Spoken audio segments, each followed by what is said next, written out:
The evidence seems to indicate that you're watching Dolly Vision. Chopping up Dolly Vision's dreaming real. Two crime scene blasting feels so unreal. YouTube madness like share subscribe. Jack's on fire, burning the world's fire. Where's the baby missing shadows crawl? People whisper footsteps down the hall. Fingerprints of the dead, cold as stone. He's got the scoop, best around town known. Dolly Vision headlines, King of Peace. Truth unravels, crackling through the heat. Lost soul shouting, echoes in the night. Rock the truth while live on air light. Chopping up Dolly Vision's dreaming real. True crime scene blasting feels so unreal. YouTube madness like share subscribe. Jack's on fire, burning the world's fire. Where's the baby missing shadows crawl? People whisper footsteps down the hall. Fingerprints of the dead, cold as stone. He's got the scoop, best around town known. Dolly Vision headlines, King of Peace. Truth unravels, crackling through the heat. Lost soul shouting, echoes in the night. Rock the truth while live on air light.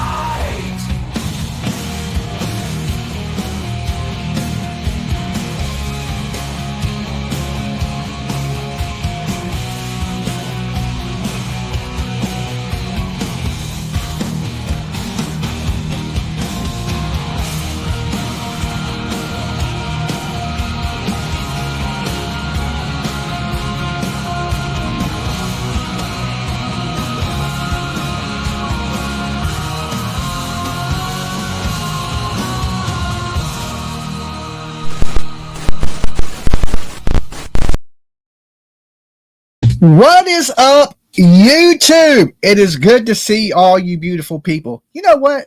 I think it's about time that I update that intro, okay? I mean, it does have a good, little me getting out of jail in Savannah, because I seen somebody put in Savannah as I was watching, the intro with me walking out of jail. If you didn't know, the end of that intro is me getting out of jail in Savannah, Georgia. Brings back a lot of bad memories.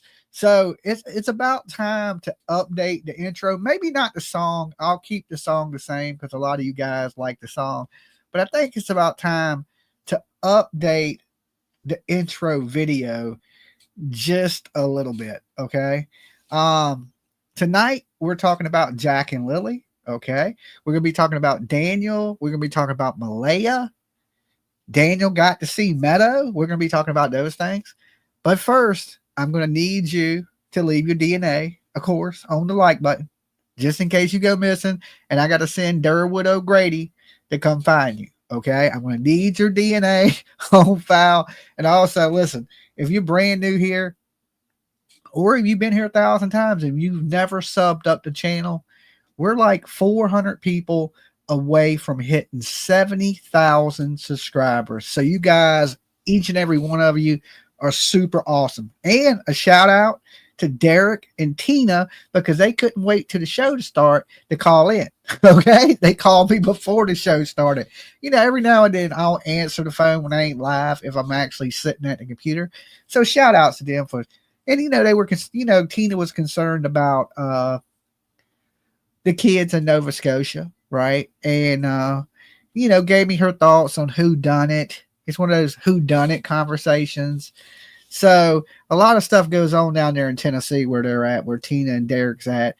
Sebastian Rogers, Summer Wells, Holly Snap, Layla Santinella. There's a lot of cases there in Tennessee. And it looks like Nova Scotia is just as bad. Okay. Before we get into talking about that, I want to give my warnings. Dolly Vision's for entertainment purposes only. We talk news, rumors, gossip, speculation, theories, mixed with some comedy and a whole lot of chaos. So don't take nothing as fact. It's just my opinion, people. Completely satire. The callers tonight, their opinions are theirs alone, not to reflect on my ugly ass. Everyone is innocent to proven guilty in a court of law, and that means Derek, Malaya, everybody involved. Okay, all them damn people are innocent to proven guilty, but not on YouTube. YouTube, they're already guilty. Okay, you guilty as shit to the YouTube people. Okay, so listen, I'm gonna be honest. I went really hard on Darren in the very beginning. Now, when I seen him with his picture of him in Malaya, and now listen, I'm not going to share the picture. No, I'm not Malaya, Meadow. I am not going to share the picture of Darren and Meadow. It's online. It's in all the Facebook groups. Here's the thing about that. Meadow's not missing. Usually here, I share the faces of missing kids. I don't want to put Meadow's face online and people know who Meadow is. I don't want to see that kid get kidnapped. There's weird people that be watching YouTube. So if you want to see the picture of Daniel and did I say Darren? I'm like Dog the Bounty Hunter now. I'm tired. I've been out in the sun all day. It was 110 degrees with the heat index here in Virginia today. And I've been outside working all day. I don't know if you can see how red I am. I think the sun done bleached my brain. Okay, Daniel, my bad, guys. Thank y'all for keeping me straight, right? Daniel and Meadow.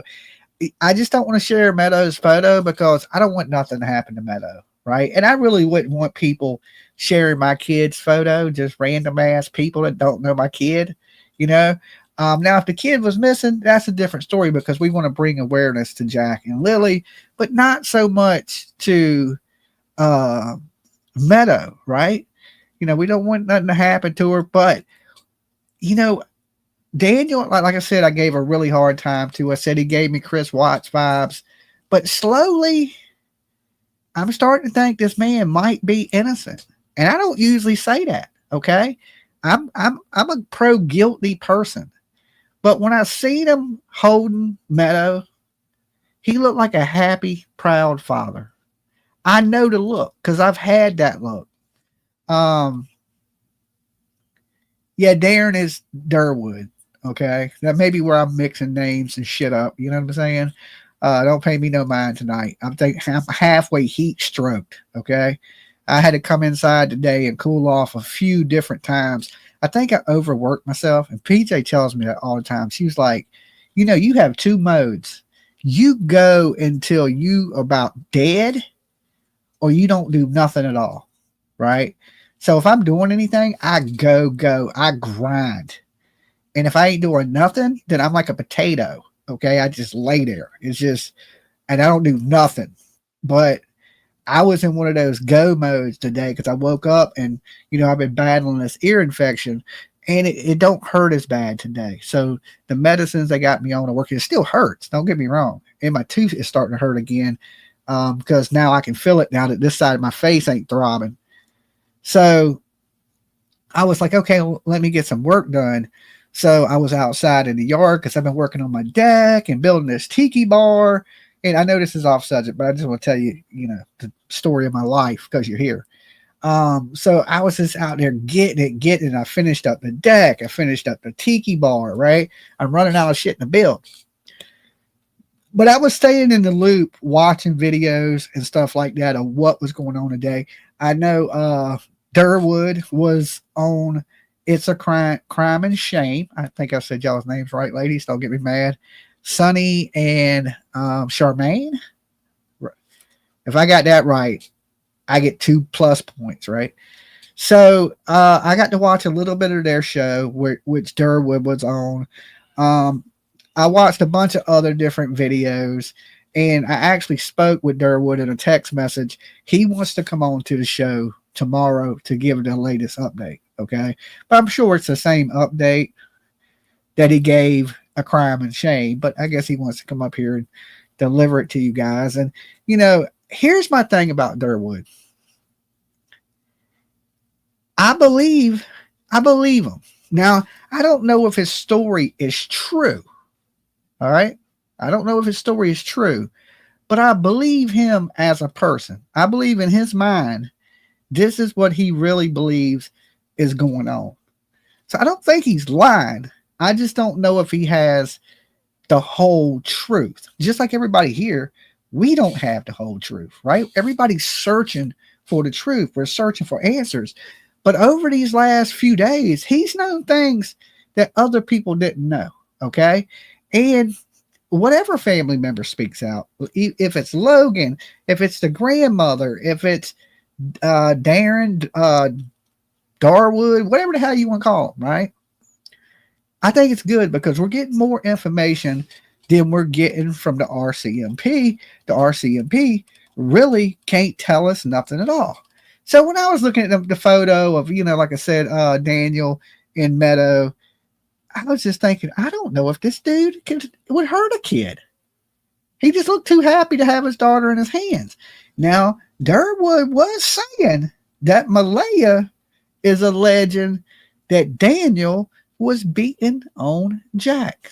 Now, I don't mean beating like, punt kicking him around the house like a soccer ball, but I guess they were butting heads, and he was spanking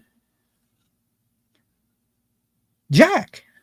Now, you guys know how I feel about whipping other people's kids, right? But here's the thing. This is the difference. If y'all remember in the Sebastian Rogers case, I said, listen, if that child has an active father in his life, remember Sebastian was being whipped by Chris. And this is why I never was really, really close with Chris. And I didn't bring him on the show or anything because I didn't like this one fact. And I couldn't get past it. He whipped Sebastian when Seth lived down the street. I just couldn't get past that. Right? Because as a father, that's one of your biggest fears when the woman gets with another dude, that this dude is going to put his hands on your kid. Right? And then, I go to prison. Myself. So I always had that resentment against Chris Proudfoot because I felt like he shouldn't have never put his hands on Sebastian Rogers whatsoever. Okay. There was no reason for it. You let the mother discipline that child, or you call his father and you tell his father to come over and spank his ass if he needs that spanking. Now, the difference, Daniel is the active father in these children's life. Okay. He may not be married to Malaya, but he's been there for the last 2 years, been dating her for 3, and they live with him. Okay. So there's no active father to call because the baby's father is a big old piece of doo-doo. Okay. So you can't call the father up and be like, hey, come discipline your child when he don't even care. Right. He ain't seen the kids in 3 years. So I don't look at it as bad as whipping the kid that wasn't his, because technically he's the only father figure the kids have. Now, would it have been better for him to go, hey, Malaya, Jack is acting up. You need to do something, right? But we hear that Lily and Jack didn't listen to Malaya. You know why they didn't listen to Malaya? Because maybe Malaya didn't discipline her kids at all, right? So when somebody comes in and spanks that ass one time and tells you not to touch the stove, you ain't going to touch the stove. You're going to start to listen. Listen, I don't believe in beating on kids whatsoever. But no type of discipline for children, oh my God, that ain't good. You're going to have some terrible ass baby kids, right? You gotta, put the foot down and let kids sometimes know who's boss, because I've seen 4-year-olds be slapping the shit out their parents, screaming in a store, grabbing shit, don't listen, right? And you just looking at people like, damn, can you do some parenting? Can you be a parent for a minute? Like, you know why your kid acts like that? Because you let your kid act like that, right? I mean, I was blessed. Tiff was real good as a kid, right? She was quiet as a baby, good as a kid. As an adult, she likes to spend all my money. But as far as a baby, she was a pretty quiet baby. As a kid, she wasn't really bad. But you have to discipline your kids. You have to lay down some rules. You got to let them know who the boss is. Still today, with my daughter grown, I let her know who the boss is. You know how I do that? I'd be like, well, you can do that stuff that you want, because she likes piercings and all these tattoos. So, my way to keep her out of looking like Pinhead from the Hellraiser movies and not having 7,000 piercings in her face, it's like, okay, you do that, I'm cutting off your money. You know what I'm saying? When you ask me for gas money, oh shit, I'm broke, ain't got it. When you need some money for your insurance bill, I was just looking at my bank account, it's empty, you know. So I still use that I'm the boss technique financially. Okay, financially, I will cut you off, kid. No more tattoos, no more face piercings, and stop gauging your ears. Okay, she could be in a tribe from Africa. Her ears, the holes in her ears are like huge, right? So I'm like, do not put nothing bigger in your ears, because I feel like one day I'm gonna have to pay for the surgery to sew them big ass holes in your ear up. You know what I'm saying? And she's like, oh, I just want to go up one more gauge. Well, you know, when you need something, when you need gas money, you don't get paid till Friday, right? Because you spend all this money at these concerts. I don't know what them big ass holes in your ear, right? Always she don't get nothing huge in her face, right? I'm just like, well, you know, calm down with the piercings and the tattoos and the maybe, you know, even my tattoos. I got tattoos, so you know it's kind of hypocritical. But if these days I haven't had a new tattoo in years, and if I could remove them, I would, you know. So, but I went through those phases too with tattoos, and it's just I feel like it's a phase. And one day you're gonna look at it and go, man, why I got all this shit over me? And I guess it really don't matter until you're old and wrinkly, and then you got an old wrinkly ass tattoo, you know. So I used the money technique, like I'll cut your ass off. But as a kid, you know, you take away their iPhone, you take away their PlayStation, you take away internet access. There's ways to discipline your kids these days without whipping your kids, right? You use those techniques first. You know, there's an order. You know, I think you really, really got to earn an ass whipping. Like if you're going to get spanked, you're going to have to earn the belt, right? But there should be systems in place that should prevent your child from being a heathen before you get to the spanking. Now, I came from the era where you picked your own switch, okay? You go outside and you pick your switch and you come back in and your mother beats the dog shit out of you with it, right? And that's the era I came from. There wasn't no calling CPS. There wasn't no child abuse. It wasn't none of that. It was like roots, okay? It was like roots. But every lick of that switch that I took as a kid, I earned, right? And I think it made me a better person today. I can still hear the switch cutting through the wind, okay? That's why I say yes, ma'am, no, ma'am, hold the door for people. You know, and I come from an era when you was a kid. This is what I hated the most as a kid. Especially a kid being from the South, right? Is you wasn't supposed to speak unless you were spoken to, right? That was one of my hardest rules to follow as a kid. Don't speak unless you're spoken to. Who came up with that shit? Okay. Right? It's America. It's America. There should be freedom of speech, but only adults. If kids are talking, you can talk, right? Kids are playing, you can play. But when two adults are talking, you are not to speak unless you're spoken to. You gave elders, yeah, it's, and you know, still to this day, I think it made me a good man, right? Because, you know, my mom's in the grave now, but I can still hear that switch. I'm like, okay, yeah, but hold this door, be polite, right? And so the moral of the story is, I don't look at it as a bad if he spanked this kid appropriately, right? There's a difference between spanking and abuse. Okay. And I noticed Derwood said that, you know, they're blaming him for beating on Jack. Now, I don't know what they told social services. Maybe this is the reason that he had to have supervised visits, because Malaya probably told him that, hey, he's beating on the other kids. Now, he didn't say nothing about Lily, just Jack. I guess Jack was giving him a hard time or whatever it may be. But yeah, remember, these kids were with him for the last 2 years. And what he's saying is the truth, that he's potty trained these kids, he's the one that does everything with the kids, then, you know, I guess it's going to be his job to discipline the kids, right? I agree 100%. I used to gauge my ears. Okay, well, that's great. Just don't tell Tiff that. As long as she stays where I can't stick my fist through her ear hole, we good, right? Because they're already they're like that big. Okay, my brother was whooped.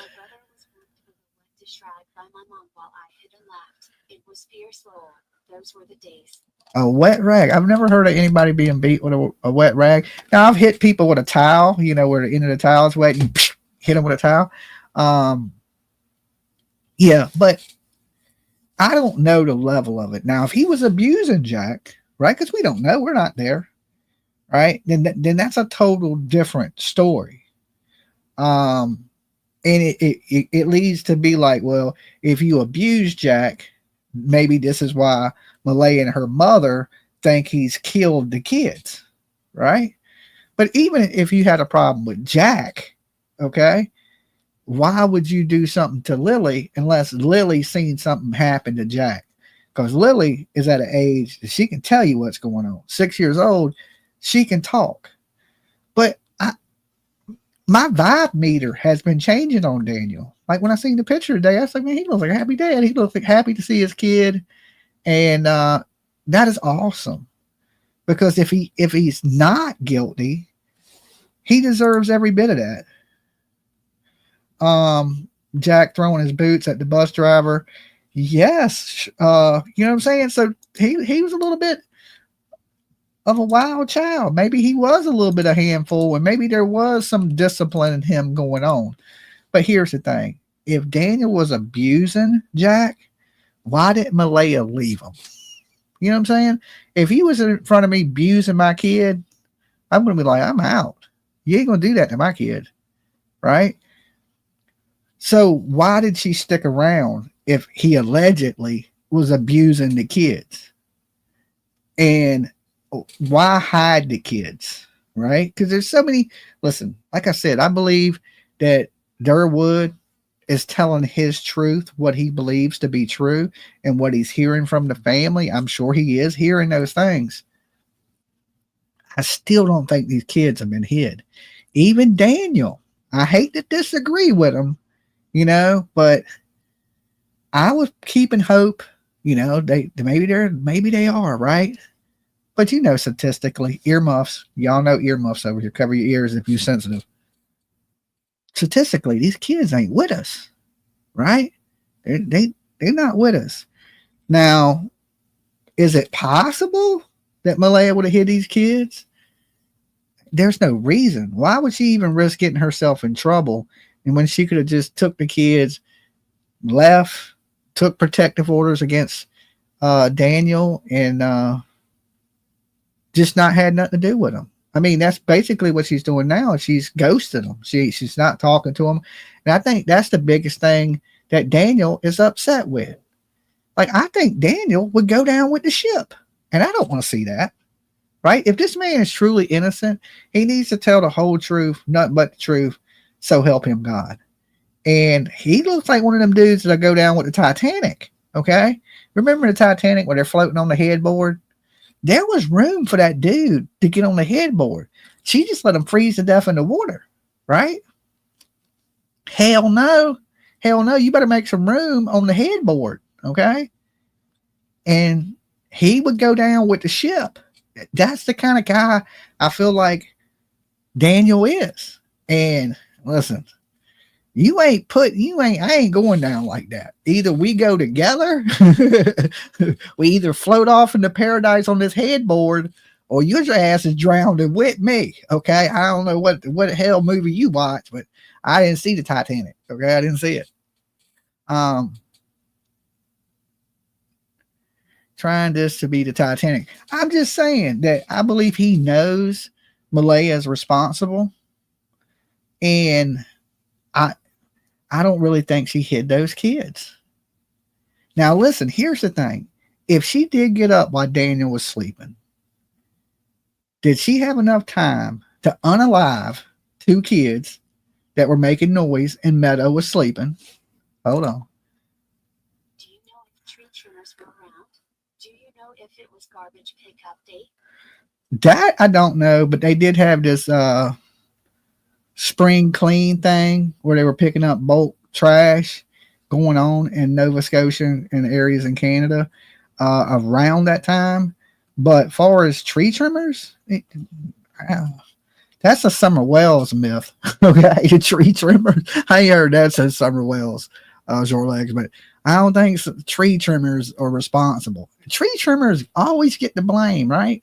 Damn tree trimmers, right?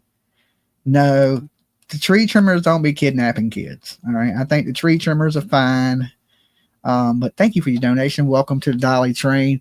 Get in where you fit in. The Blessed Express, right? You rocking with the best when you on the Express.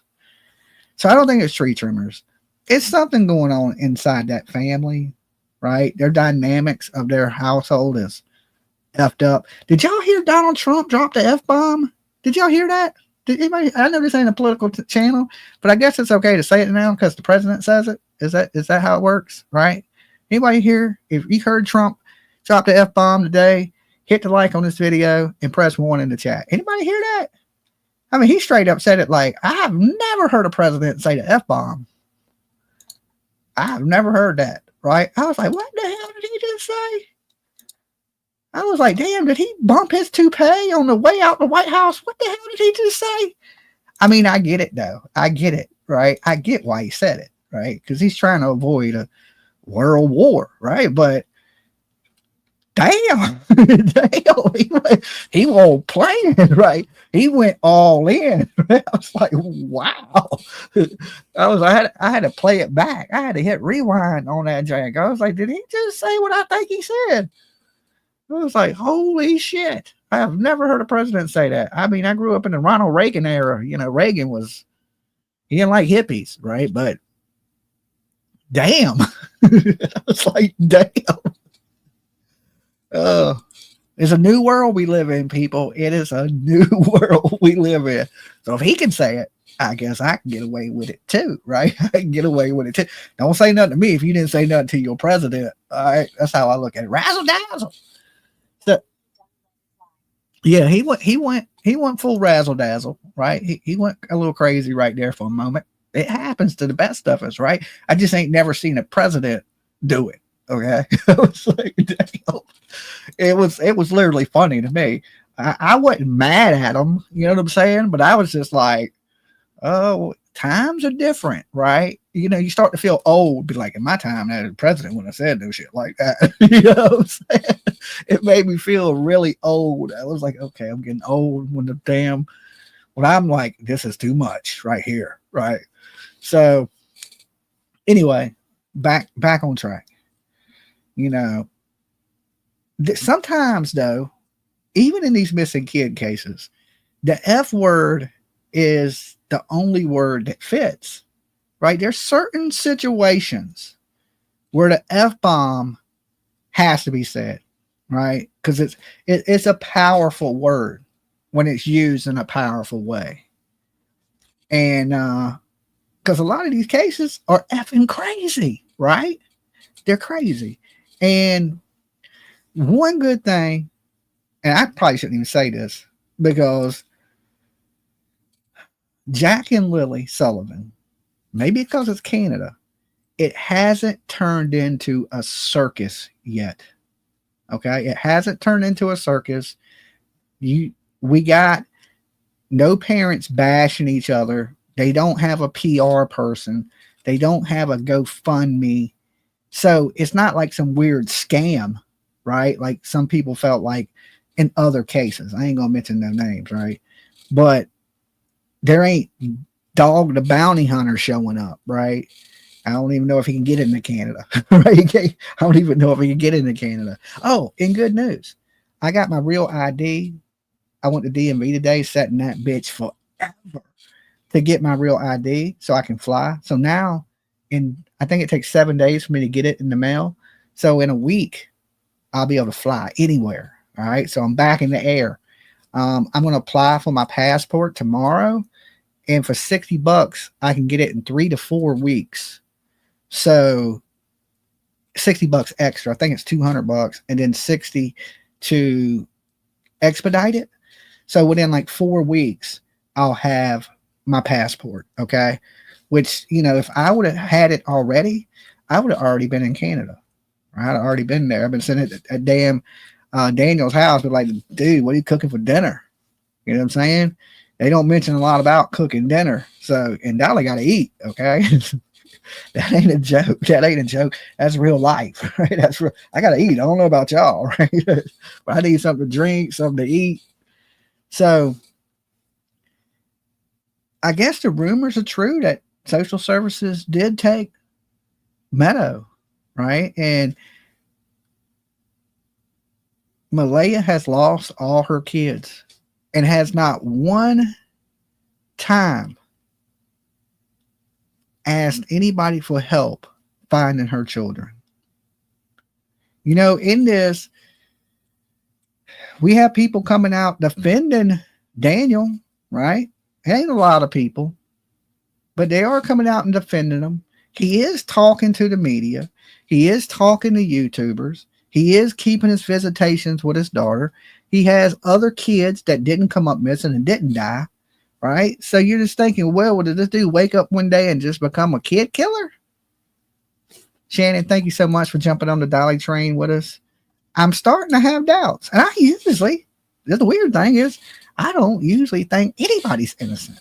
And I was looking at him in this picture, and I know it's just a picture and it don't say nothing. But I think actions speak volumes, right?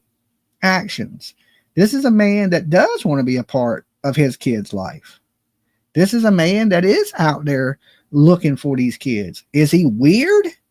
He's damn sure weird. But I find everybody from Canada a little tiny bit weird. This is different. It's a little bit different culture. You know what I'm saying? And not that they're bad people. It's just a little different than me, right?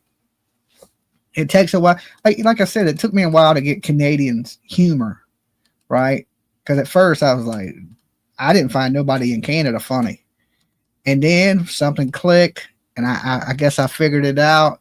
And now I think the shit is funny as hell. I don't know. It's their comedy is a little more, I don't want to say that it's disrespectful. It's just a little more dumbed down, right? So if you're like a nerd, right? You're listening to it, you're like, that's just stupid. But if you smoked up and ate a bunch of Cheetos and then watched it, you're like, oh, this is hilarious. You know what I'm saying? It's hilarious. So it took me a while. And like I said, the only few people I knew from Canada, when I first met them, I thought they were strange as shit. But just to come find out, they were just Canadian. Man. It is what it is, right? So I think he does have odd behavior. And of course, he talks about himself better than he is. And most men do that. Most people do that in general. Like a fisherman's story. Really, you caught a fish like this, but time you tell the story, it's like this. Oh, I'm so great. I did this. I scored. Remember Al Bundy, 7 touchdowns in one game, right? You start to boost yourself up because we heard him say that. Oh, I'm a great parent. I don't never let him go outside. I was out there running through the woods. I was climbing trees. I was up to my neck in water. I was screaming till I didn't have a voice. I'm sure some of them things are possibly true, but I think he exaggerated a little bit of it. And that's normal behavior, right? And he seems to be cooperating, and he's passed his lie detector test. Now, Malaya has too. At least the part where it says, did you kill Jack and Lily? So what the hell is going on? Because I don't believe the kids have been hid. There's no reason to do that. Why would you just purposely get yourself in trouble? There's no benefit for it. Now, if the kids were missing and Malaya had a GoFundMe, I'd be like, she's hid these kids. They're on a reservation somewhere. She's trying to get paid. But there ain't been none of that, right? And which is odd. I mean, we've seen parents of missing kids, on YouTube Payday, boom, be live on the internet. Okay. I ain't making that shit up. Right. Just, I don't know. Like, we've seen some pretty crazy things, and I don't want to jinx this. Right. And I pray to God that some of them people that made other things a circus do not leech on to this. And some of them have. Okay, some of them have, but I'm not going to talk bad about people tonight. Okay, that ain't why I'm here to talk bad about people. Everything I had to say about these people that do this type of stuff, I've already said. If I keep saying it, it's just like kicking a dead horse, right? You know who the bad people are. I think most people on YouTube are intelligent. At Dolly Vision, I've sent you an email with info on a 13 years case I want you to take a look at. His name is Derek Rosa. Derek Rosa. Okay. Did you send me like 50 messages? Like all little links, and was that you? Because I looked at some of it. But you sent it in like 50 messages. Is that somebody sent me like 50 messages on a missing person? Yeah, I'll definitely look into it for you and give you my thoughts. Mostly, I try to cover active cases. 13 years, that's a long time. Okay. So, not that I won't look in it and check it out. It's just, I like cases where it's active, but I do talk about some old cases. Like Summer Wells has been 4 years. Monkey Vaughn's been 4 years. Sebastian's been 2 years now, right? God, time just flies. Time just flies. There ain't enough time in a day, I swear. So, but yeah, I will definitely look into it for you. And I usually check out pretty much everything everybody sends me. The thing about the whole missing people thing is how much can I do to help? Right? And these kids, there's still, like I said, people out here that don't even know who Jack and Lily are. It's not mainstream media. And I think the best help I could give them is just spreading awareness, right? And that's all I can do. I can't go search for them. I can't do any of that like I usually do here in the States. Usually in the States, I would fly out, be out there in the woods, sleuthing around the neighborhood, going to the local watering holes and hear what people were talking about. I would be doing all those things, but I can't do that. So all I can really do to help these kids is help spread that awareness, right? And like I told Daniel, I was like, these families, I don't like to blame families. I hate it, actually, right? But let's be honest, a lot of times it's the family, right, that does stuff.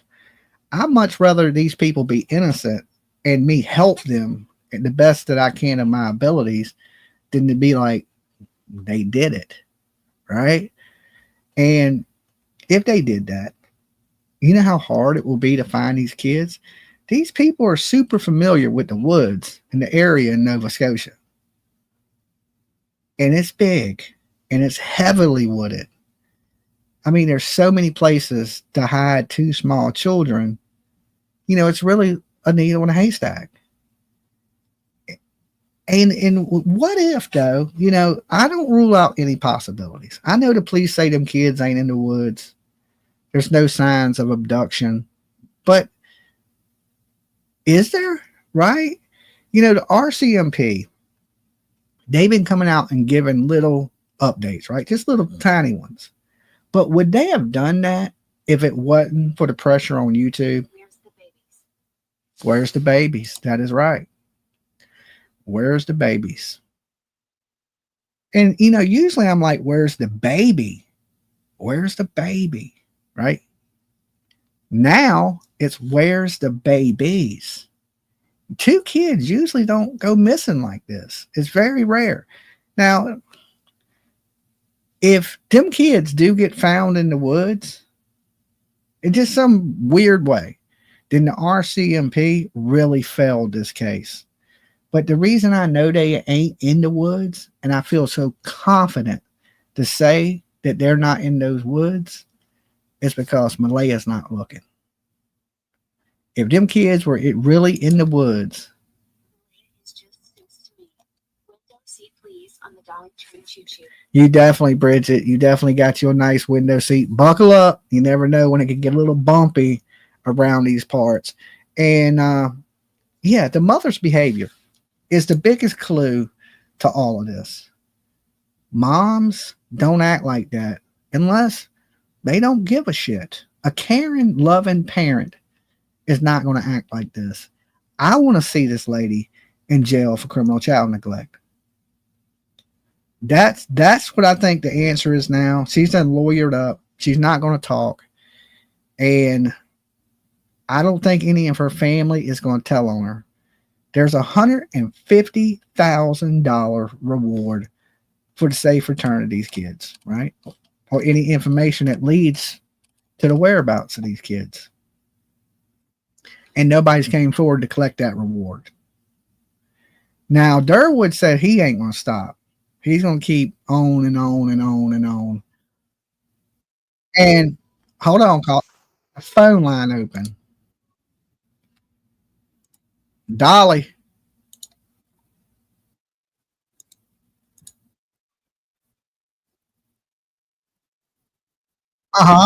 What's up, Derwood? Not a whole lot. Another day in paradise. Uh huh. Uh huh. Hold on. Hold on. Hold on. Hold on. People can't. They can't hear you right yet. I got to share your screen. Um, I'm getting tired of being heard. oh, are you? Well, I was going to let you just come on tomorrow because you said you wanted to talk, so I figured I would just speak with you. Well, yeah, and here's what I want to here's what I want to tell you. You know, I want to tell the quick version. All right, very quick. Okay. All these people. Okay, I'm not going to go into that right now.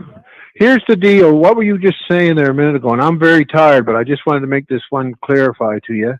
You were saying that you were sure that the kids weren't in the woods because Malaya just doesn't act like that or something. Yes. Like that. What'd you say? Yes, I said the reason I'm so confident the kids are not in the woods because of the mother's behavior. If your kids were in the woods, you would be in those woods, or you'd be trying to gather people to get in those woods to search for your kids. Right. And she's absolutely not doing that. All right. One of the things now I'll spring on you. One of the things that I was holding back everywhere because Daniel's mother, Janie, was she wasn't supposed to be in the trailer that night. She was supposed to be away with her boyfriend. And Malaya didn't know she was in the trailer.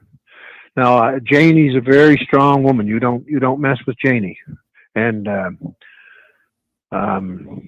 Janie confided in me. I couldn't believe she did because she reported this to the Mounties.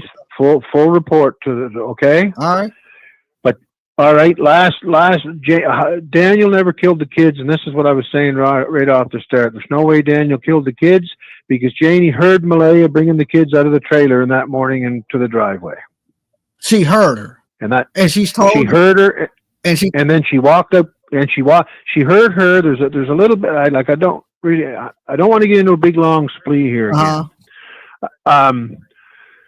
Janie heard Lily come out to her because Lily would get excited and do that screaming thing, and Janie was in the trailer with her dog.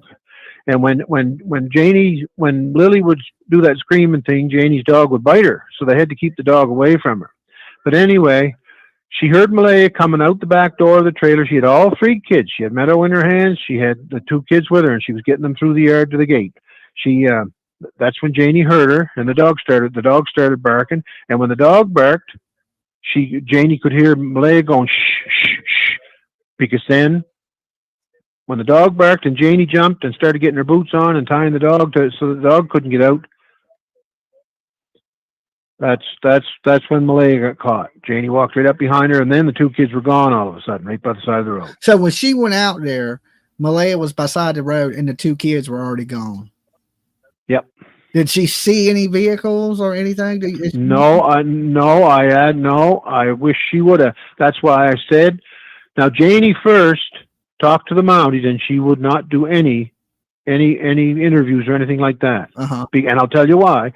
Because she got pissed off because it was CTV interview, or I won't say CTV, but I'll say a bunch of them were trying to bribe her. I mean, making her look stupid, trying to bribe her with muffins and shit to do interviews with.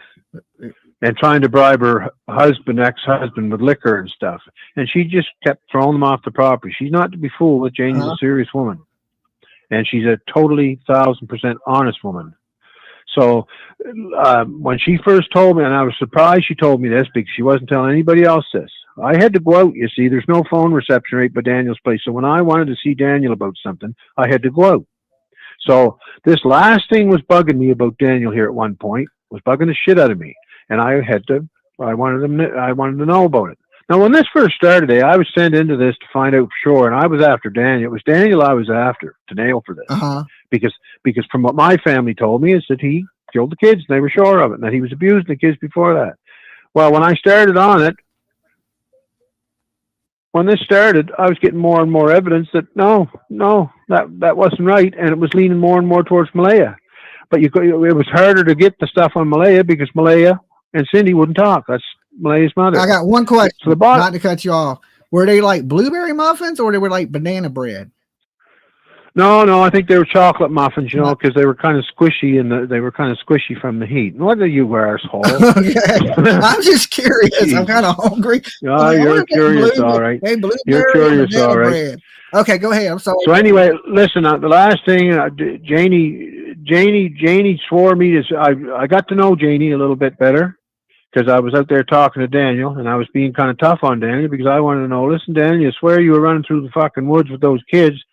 But yet you tell me that you know that Janie caught Malaya out in the driveway and you came out after when you woke up.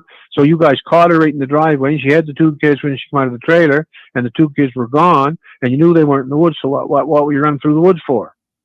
And he said to cover up for Malaya. Now, cover up for her life. Now, I'm not going to go into a bunch of questions, fucking answers and questions because I'm just not in the mood. Okay. Listen, I'm going to tell you something. Ahead. I got so many death threats and everything down here on me that the woman I was renting off of, I lost my home. So then I was going to go out to my old home where my ex and my young fellows are living, and they were getting death threats and all this shit. And my oldest fellow's got 2 grandkids, so he wants to kill me for being on this goddamn net at all. And because they're getting a bunch, so I can't even live there. So right now I'm homeless. Oh Lord! For trying to help. Yeah, for trying to help. And but anyway, the bottom line is Daniel's innocent. He might have done some stuff. I don't care about the abuse that I'm not looking into. But the bottom line is Daniel never killed the goddamn kids. And that's Daniel never killed the kids. And Malaya lied when she panicked first and she said the kids are in the woods. That triggered the search. Then after that, she said, "Oh, the kids are abducted." That triggered a criminal investigation. And ever since then, she's been shutting her mouth and won't talk. And most of that, I think, is her mother telling her not to talk. And she's just getting buried deeper and deeper. Now you see now with the abduction theory and the in the woods dead theory and all that, right? After me causing all this shit, if they do find the kids. The reason the kids are still being hid is if they do find the kids, what do you think they're going to do to her for triggering all this search and then the criminal investigation into abduction? How do you figure she's going to come out of that? Well, they would charge her with lying to authorities. Believe it or not, it's not that big of a charge. No, but it's a big deal if they take her for expenses for the search, the biggest search in Canadian history. Yeah. They had a goddamn satellite and everything else. They had a satellite and everything else rented. Can you get blood from a turnip? What's that? I said, can you get blood from a turnip? If you ain't got nothing, there ain't nothing they can take. No, but she never will have anything either because bankruptcy doesn't protect you against fraud. Yeah, I know. Or lying or criminal charges. If you ain't got so nothing, she'll never have take nothing. Yeah, but as long as those kids aren't found, they can't disprove the theory of abduction. Yeah. So they can't charge her. Yeah. And what they're doing right now, they're just praying and hoping. They're watching her under surveillance, praying and hoping she'll lead them to the kids. So what makes you so? And if it wasn't for the Mounties, and if it wasn't for the Mounties screwing this up so goddamn bad, it would have been fixed in 2 days. Okay. But these goddamn goofballs down here are making a mess of everything. We gotta watch the GD word. We gotta watch the GD word. Well, listen, I'm not in the mood for that right now. I think God Himself would forgive me for what I'm through. Maybe. So anyway. What I'll worry about his judgment before I worry about yours, brother. Okay. Now now Daniel never killed nobody. That's been proven. And Daniel did have visitation with Meadow today. I seen that. And he had a nice visit. It was beautiful. So anyway, it's all on Malaya. This is all on Malaya. And I think her mother is convincing, really hitting Malaya hard because I think if Malaya did spill her guts, I think she'll take her mother down with her. So anyway, So you All right, think? I can't prove anything. I don't know anything, and I'm sick of everybody. I'm sick of everybody on here with these foolish goddamn comments that they know more than everybody else down here. So I think a bunch of people that are stating what they know and all, I'm a drunk and everything else, I think they should come down here and solve this since they're goddamn smart. Yeah. So I anyway, can understand that. all right, You be good, Derwood. carry on. All right, peace. Okay, so Derwood came in hot tonight. He came in hot and heavy. Okay, hot and heavy on the Daniel didn't kill nobody. I was just saying, I thought he was innocent. I was like, hey, this man might be innocent. Now, where I do disagree with these people on, and Derwood himself, I couldn't get it out though, because I was going to ask Derwood, what makes you so confident they're alive? Just because you put them in a car with somebody don't mean they're alive. And Janie didn't see them, right? She heard them. Now, if she heard the kids, then yeah, the kids were alive when they walked out of the house. But who would hurt a kid? Like, you ain't gonna hand a kid off to a family member and the family unalive them, right? I don't think, but I don't know. I just don't know about that. I just don't. It's like it's been too long and nobody's seen them or heard nothing, unless there's somebody living in the wilderness that has these children. I'm not buying it. I just ain't. I'm just not. If it was just that easy, wouldn't the Mounties already have their person? You know, if this mother said, hey, I seen her go to the road with the kids, and the time I got out there, the kids were gone, they would have her in custody. Okay? They would go, okay, you're lying. We're going to charge you with lying. People seen you go to the street. They would put some pressure on the mounted police, right? I'm not buying that the police are just straight idiots. Dolly. Hello? Hello? Okay, close that phone line. I will open the phone lines when I'm finished talking, okay? When I'm finished talking, getting through what I think, okay? It sounds good, and it's hopeful that she can't these kids off and they off living their best life. I just don't know about that. I just don't know about that. Let's do a little poll. Let's do a little poll. If you think these kids are alive, I want you to like this video and press 1. If you think these kids are not with us anymore, I want you to like this video and press 2. Okay?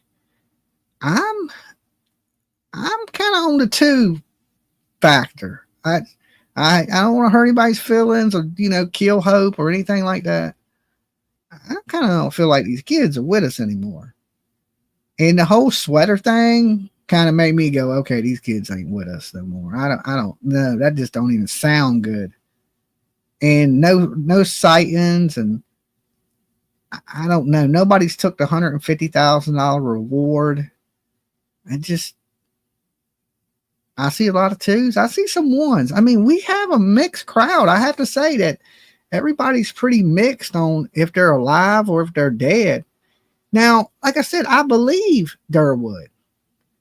I just don't know if he's got all the information, right? Because, even in families, some rumors start to spread, and this cousin talks to this cousin, this uncle gets it, you know what I'm saying? And then next thing you know, it's a whole lot of hearsay, right? And I believe what he's saying, that he's heard these things or these things were said. But does that mean these things are true? That's where it gets a little spicy, She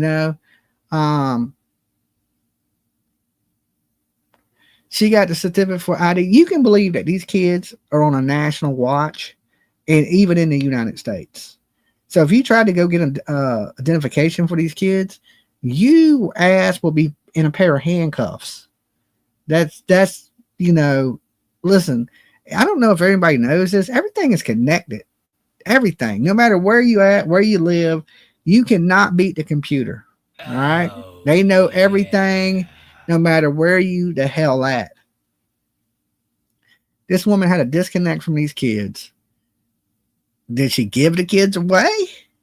I mean, there's that possibility. Hey, I don't want these kids. You want them?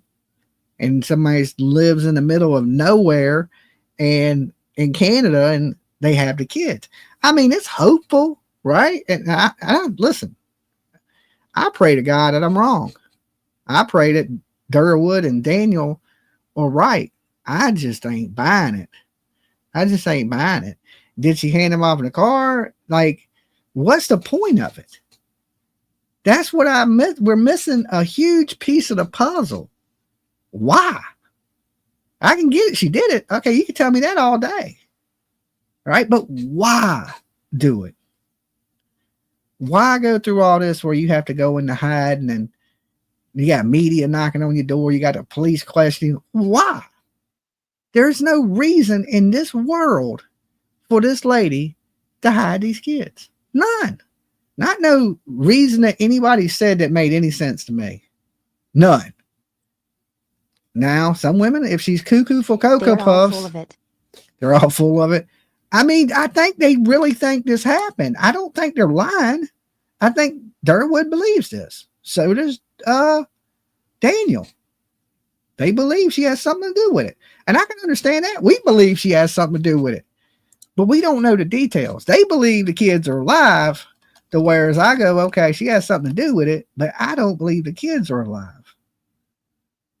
I just don't see any reason on this planet to hide these kids. Nothing valid, okay?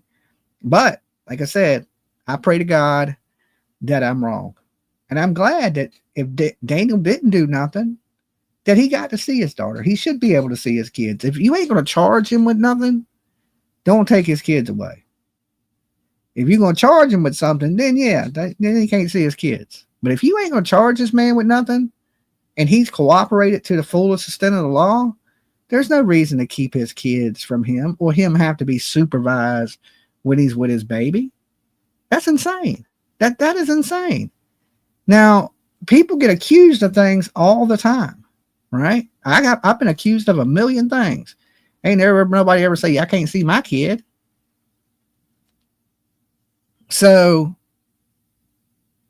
to do that is like, I don't know. And I guess the allegations have to do with whipping Jack. I've gotten that much out of the story. I know Derwood came in hot tonight, but I'm assuming from what he's saying that the allegations are from whipping Jack. So I don't know. Your guess is as good as mine. I'm going with the mother snapped. She did something to the kids because there's no reason to hide the kids. There's really no reason to hurt the kids either. But listen, parents unalive their children all the time, right? It'd be rare that a parent just goes hides the kids. I mean, if you was hiding them from the baby daddy, I can understand that. But this dude ain't even called in 3 years. He don't care nothing about the kids. He's made that clear through his mother that he don't care nothing about the kids. He don't care nothing about Malaya. And so you're not hiding them from the baby daddy. And you're not hiding Meadow from Daniel. So why would you hide Jack and Lily? You wouldn't. I mean, it just does not make sense. So when stuff don't make sense and people have inconsistent statements, and I don't care what anybody says, even on the side of Daniel saying, hey, I don't know if I think this man may be innocent, he still lied in the beginning. And I think I know the reason, because he loves Malaya still. The timeline, that's a lie. Okay. We don't really know what time these kids went missing. We know that the police call went in at 10 o'clock. That's it. Right. So, and he said in text messages that the timeline is wrong. So why would you get out there with the police and fabricate a story unless you're covering for somebody? And I still to this moment think their stories were scripted. Listen to what they said in the very beginning. What they said in the very beginning. The kids would talk to anybody. They would get in the car with anybody. They were already distanced themselves from them being responsible for the kids. Instantly. Okay? To me, that's awful weird. You both say the same thing. And maybe they, you know, when the kids, what are we going to say? What are we going to do? And Daniel don't know what happened to the kids, but thinks, hey, Malaya has something to do with it. And he goes along with Malaya. He's been doing it the whole time, going along with Malaya. Don't say this. Don't do this to Malaya. Malaya mental health. And if this woman's fucking cuckoo for Cocoa Puffs, let us know, right? Because then that might explain a lot of why she would hide kids. Because right now I'm thinking, why would a normal woman living a normal life just randomly go, let me hide these two kids? And what family member would go, I'll take them? Two kids on the spectrum. How's she paying to feed them? Like, I take your kids if you're going to pay me, right? But who's just going to take these kids? I just don't see that happening. I just don't see that happening. So, like I said, I'm going to go with number 2 until there's some type of proof that these kids are alive. There's been a lot of talk about them being alive, but zero evidence that they've been alive. It's all hearsay. I heard this from this person. I heard this from this person. I heard this from this person, but nobody's seen nothing. Okay. Daniel's mom heard her go outside, but didn't see her.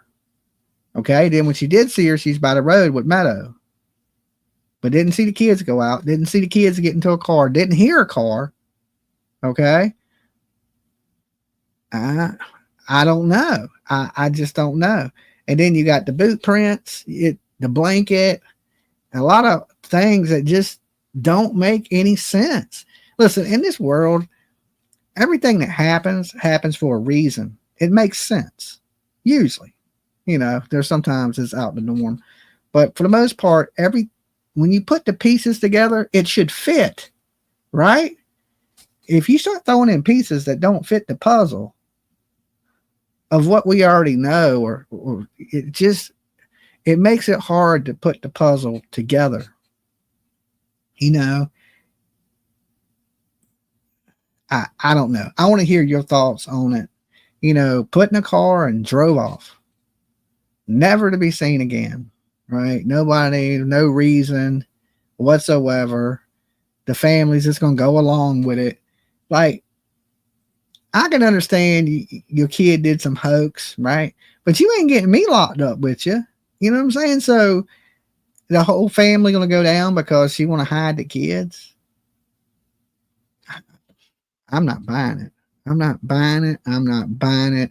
Somebody's responsible for these kids. And I guarantee you, now I don't believe psychics, or I don't believe these spirit whisperers, or none of that. But I guarantee you, every one of them would say, these kids ain't with us. Right? I don't know. I'm going to have to ask Donna Serafina. She'd be talking to dead people. I don't know. All right. But I'm going to throw the phone lines up. I will take some calls. And I guess we're going to discuss tonight. Are these kids with us? Or are they not with us? And they with their maker. And there's zero proof that there's no proof of life. Okay, and that was my last video. Is no proof of life. Like it, I want to see some proof to these claims that are being made. Okay, if she was talking to somebody to come get the kids, right? How? She has no cell phone service. We've established that, right?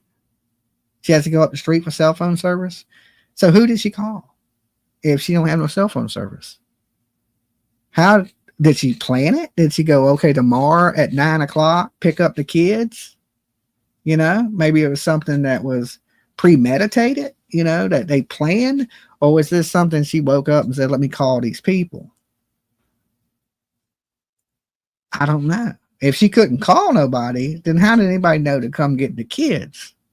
And if she did, they have her phone. They have Daniel's phone. They had their devices. It don't make sense, guys. I'm not buying this.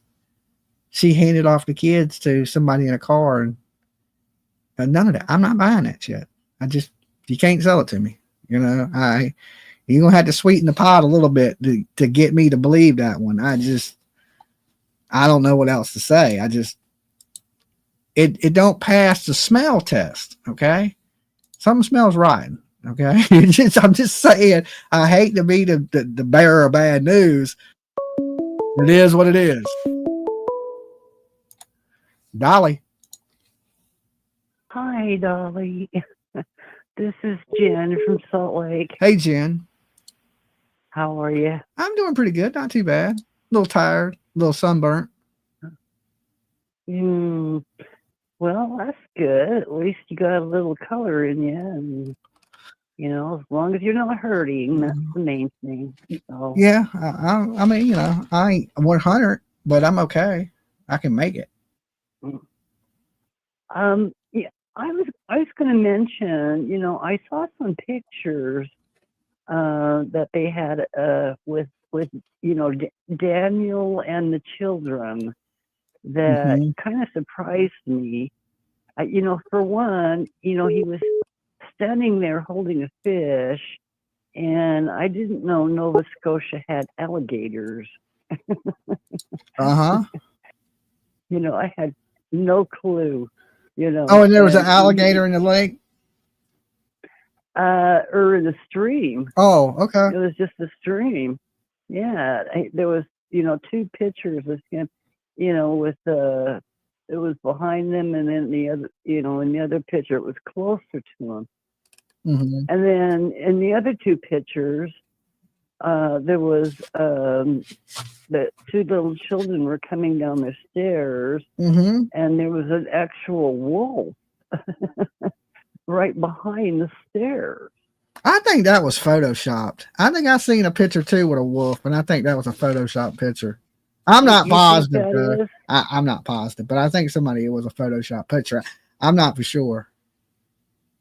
Yeah, I was wondering, you know, if those were photoshopped or what. Yeah, you know, I mean, I don't know. I found it awfully strange to see, you know, alligators in Nova Scotia, you know, standing behind. Well, people are saying they don't have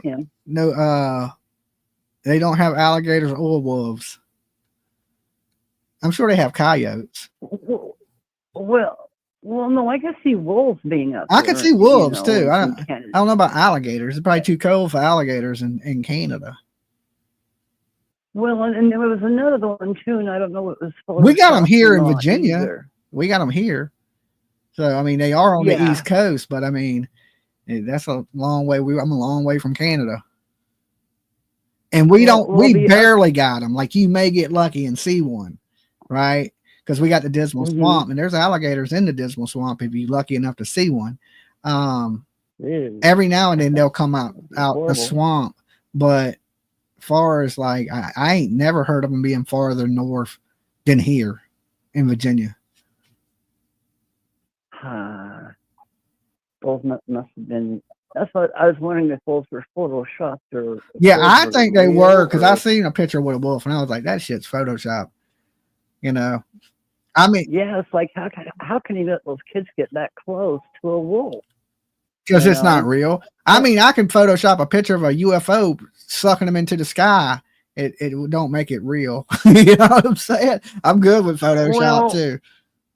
Yeah, and there was that other one where, you know, Jack was sitting on something, and there was this like huge black snake, you know, right behind him. I'm like, oh my God. Yeah, I think that's something somebody put out and, you know, damaging to make him look like he had the kids in dangerous situations. But I don't believe those to be true. You can't believe nothing you see anymore. You can't believe nothing you see. Or you hear. You can't believe nothing you hear and nothing you see. So what do you get? Nothing. Well, I hope, you know, I was sitting there hoping that was not the case. You know, it's like, what, you know, what is he doing? You know, trying to just say, oh yeah, look. Did you the know, law here's a use big ground black penetrating snake, and radar here's, around you the know, property Jack to sitting check by below the it, down and trees in thick it's brush? like, you know, what kind, you know, I mean, I know there's stuff like that live up there, Mm-hmm. you know, and I'm sure they'll come across it sooner or later. Yeah. Like, you know, like up here, you know, sooner or later we'll come across The moose dingoes didn't get the babies. All right, look, we're running out of time. I appreciate you calling in. All right. All right. Have a good Peace. night. Now, just to answer this question right here, about the ground penetrating radar. I don't know. I can't answer that question. Only law enforcement knows that. In the beginning, they didn't even use cadaver dogs, so I doubt they did that. Dolly. Hello. Hello? Hello. Oh, hi. Is this Dolly? Yes. Hi. So I was just watching your episode, and I caught the part about Derwood. So he's been making the rounds on YouTube. So my question is, has he actually spoken to the police about his theories? He says he has. He says he has, and the police have taken no action. Well, no, he also blames the police for not doing their jobs too. Okay. So, so I'm Canadian, so I know a bit about Canadian law. Why does it have to be so complicated to make the children disappear when all she has to do is apply for a peace bond? That's what I said. Daniel is not the father of those children. He has no rights to them. Yeah. She already left the first father, so she already has experience doing that. She knows how to do it. So why, like, I don't understand, why make these two children disappear, keep one, which is the one that he has rights to, and then start spreading these stories about them getting in cars? You would think she would have hid Meadow and not the other two kids, if that was the case. Exactly, because that's the one he actually has rights to. That's what makes me think the kids are not with us anymore. I hate to say that because I know people want to. They are not. But that makes me think if there was a reason in this world that I can think of why she would want to hide these kids, I would say, okay, they're possibly alive. But I can't think of one solid, good, valuable reason why this woman would hide kids from nobody. If you've ever visited Nova Scotia, especially like not the city parts, it is impossible to get very far into the woods. Those children would not have gotten very far.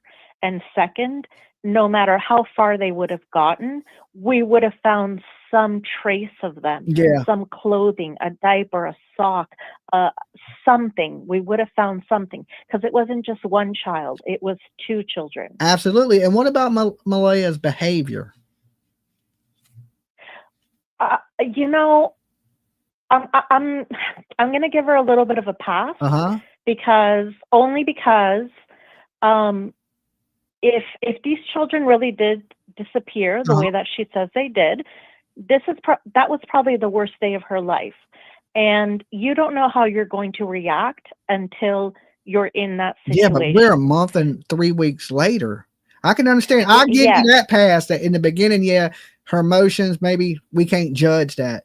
But how long are you in shock? How long does the trauma last? Like she's not. But what is it that we're judging? That she's not talking to YouTubers? Or she's not. Is that what we're judging? Talking to the media. I wouldn't talk to YouTubers to save my life, but I would at least be talking to the media as a father of a missing child. So I have some experience with law enforcement, and I do know that one of the things they are instructed is don't overshare unnecessary information. I agree. Yes. Everybody is a suspect. So the fact that Derwood is like going around making these rounds, I don't like. I find that very like he's polluting the water somehow. There's something bizarre about. First of all, the story is completely unbelievable. It's a complete soap opera. Mm-hmm. Like, why? There's no need. Like, our legal system works very well, and it is still slanted in the favor of the mother. So there was absolutely no need for these children to disappear.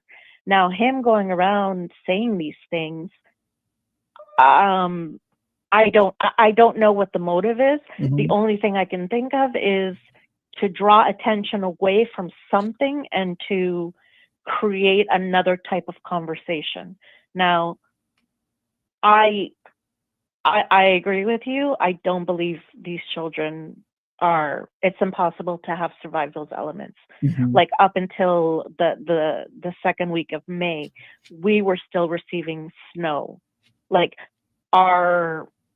at night, our temperatures were below freezing. There's no way those children would have survived out there. There's absolutely no way. And that was the whole reason why they scaled back the search. Yeah. That they specifically said if we believed that these children were still alive, we would be searching. But that also confuses me a little bit because they haven't brought in cadaver dogs, which is expensive. I understand. I mean, are we positive of that? Because I remember when they said that they were scaling back the search, the reporter asked them. She said, "Have y'all brought in cadaver dogs?" And he said, "No, but this is an ongoing investigation. We may end up doing that next." Right. So I don't know. You're right. I don't have a source, like a reliable source for that. It's just what I've sort of heard from different some channels. of these dogs but are, like we've seen dogs track other people. I guess the dog is as good as it is good, because we've seen some dogs track nothing. But I guess if somebody drives off with you or takes you in a vehicle, the dog ain't gonna be able to track that. I don't know too much about that. I do remember there was some research that was done with another case, with the Madeline Soto case. And some of the information that was found out about these dogs is it's amazing what they can actually track. So there's a lot of misconception in terms of like, oh, if it rains, they can't track. They're actually very, very advanced when it comes to tracking. So I don't know if they can track if these children get in a car, but I don't believe these children got in a car. Yeah. That's the reality. Is I don't believe they got in a car, and I don't I'm not sure. I'm not sure. Yeah. I mean, that's the mystery. That's why everybody's talking about it, because it is a mystery and people are on the fence. There was another little boy. There was another little boy a few years ago that also went missing. And I don't remember the media treating his parents as harshly as the media is treating these parents.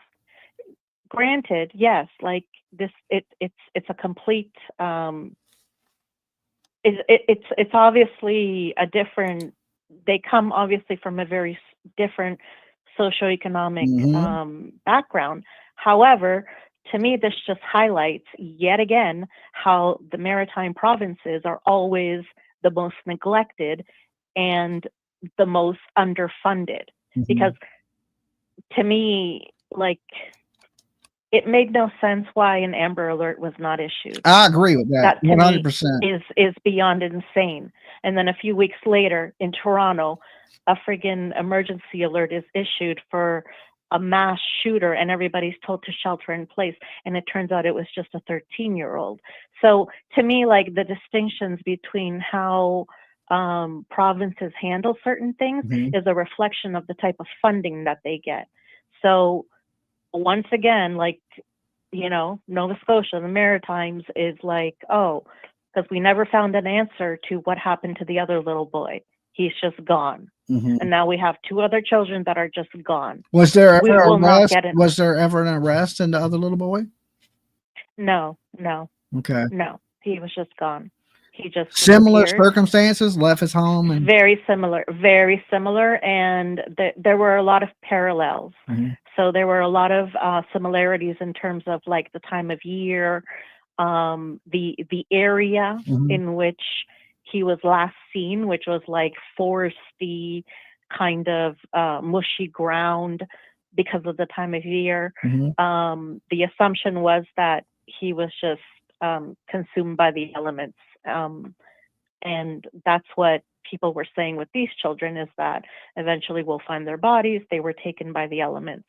However, we haven't found them, and we never found that other little boy. Yeah. So, you know, how many more children will it take before, you know, or is it just not drawing enough attention because they're spaced out enough? Like this, the other little boy, Dylan, was, I think, 3 or 4 years Well, ago. I know this. In the So- States here, if Jack and Lily would have went missing, it'd be huge news. Huge. And it's not. The American press is not even covering it. But if this would have happened just Well, over the border, I think it would have been a massive case. 2 kids? I don't blame Americans for not covering it, because I don't think that they're in America. I don't think that they crossed the border. I don't know. I had heard on one of the channels somebody saying how, because they're native, they're First Nations, they can just cross borders freely. No, you can't. Is You're the Canadian news up there covering the guy that killed his kids and is fleeing towards Canada? Are they covering that up there? Well, that's what they're saying. Yeah. No, I'm following that case only because I'm watching a few American YouTube channels. There's a vague mention, but no, it's not mainstream media. Okay. It's not like I'm surprised that big thing. I'm surprised that ain't a big thing, because it seems he's heading towards Canada, and he was talking about he was searching how to get a job in Canada. And okay. I mean, the man, I'm gonna tell you, the man is not stupid.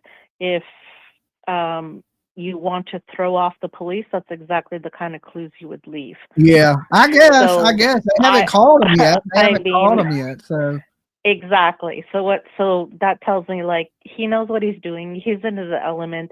He's been trained. Like, I've been deployed myself, and when you are in that frame of mind, you thrive. Some people thrive, some people don't. It's not for everybody. It's obviously for him. Yeah. So okay. I'm just a little like perplexed by all these family members coming out and making the rounds with all these YouTube channels, because yours is not the first. And you know, like, it's every case. The grandmother. This happens in every case, though. Every case. Really? Yes, every case that I've ever talked about, the parents or their family members have found their way to this room. Every case. I'm talking about from Sebastian Rogers to damn Summer Wells to anybody that I've talked about missing. The only person that didn't find their way here is Maddie Soto's family. And I'm sure Jen watched. Exactly. But she was the only person that kind of disappeared. You know what I'm saying? She went ghost. Yes. Yeah. But everybody else popped up. It seems to be common. Yeah. But a thing I think is, why is this tearing a family apart instead of bringing a family together? Because usually in tragedies, families come together. This family was already being torn apart long before this happened. It was already splintered. Yeah. Yes, exactly. Yeah. Like she was not happy. I don't know if it was hormonal due to postpartum. I don't know what it was. She obviously was not happy. The fact that she left with her mother, that was a very clear sign and communication to everybody that, like, something bad. I don't want to be home. Yeah, I think so exactly. Too. So, all right. Well, so yes, hey, well, I appreciate you calling in and chopping it up with me. Thank you for answering, and thank you for your patience. No problem. Have a very good night. Be good. Stay safe. Them woods are dangerous. You too. All right. All right. Bye. So she agrees that she don't believe the kids are with us, but she leans, she's giving Malaya that benefit of the doubt. I don't give her the benefit of the doubt. No, that's the caller, not me. Dolly. Dolly. Mab. Mab. What is up, brother? Oh. You an old timer. You've been around since the beginning of rocks. What is going on in this? You built the pyramids in Gaza. What the hell? That's right. I still holding that same story, man. I somebody picked them kids up. And you think they own a res and they're living their best life eating s'mores right now. I just don't buy it, man. It don't add up to me. It makes sense out of a woman who is out of her mind, right? Yeah. She now, done it. if everybody was saying Malaya's crazy, if they were like, Malaya's crazy, Malaya's crazy, Malaya's crazy, I'd be like, yeah, she hid these kids somewhere. But nobody's saying she's crazy. Nobody. Well, I ain't heard the bitch is crazy one time.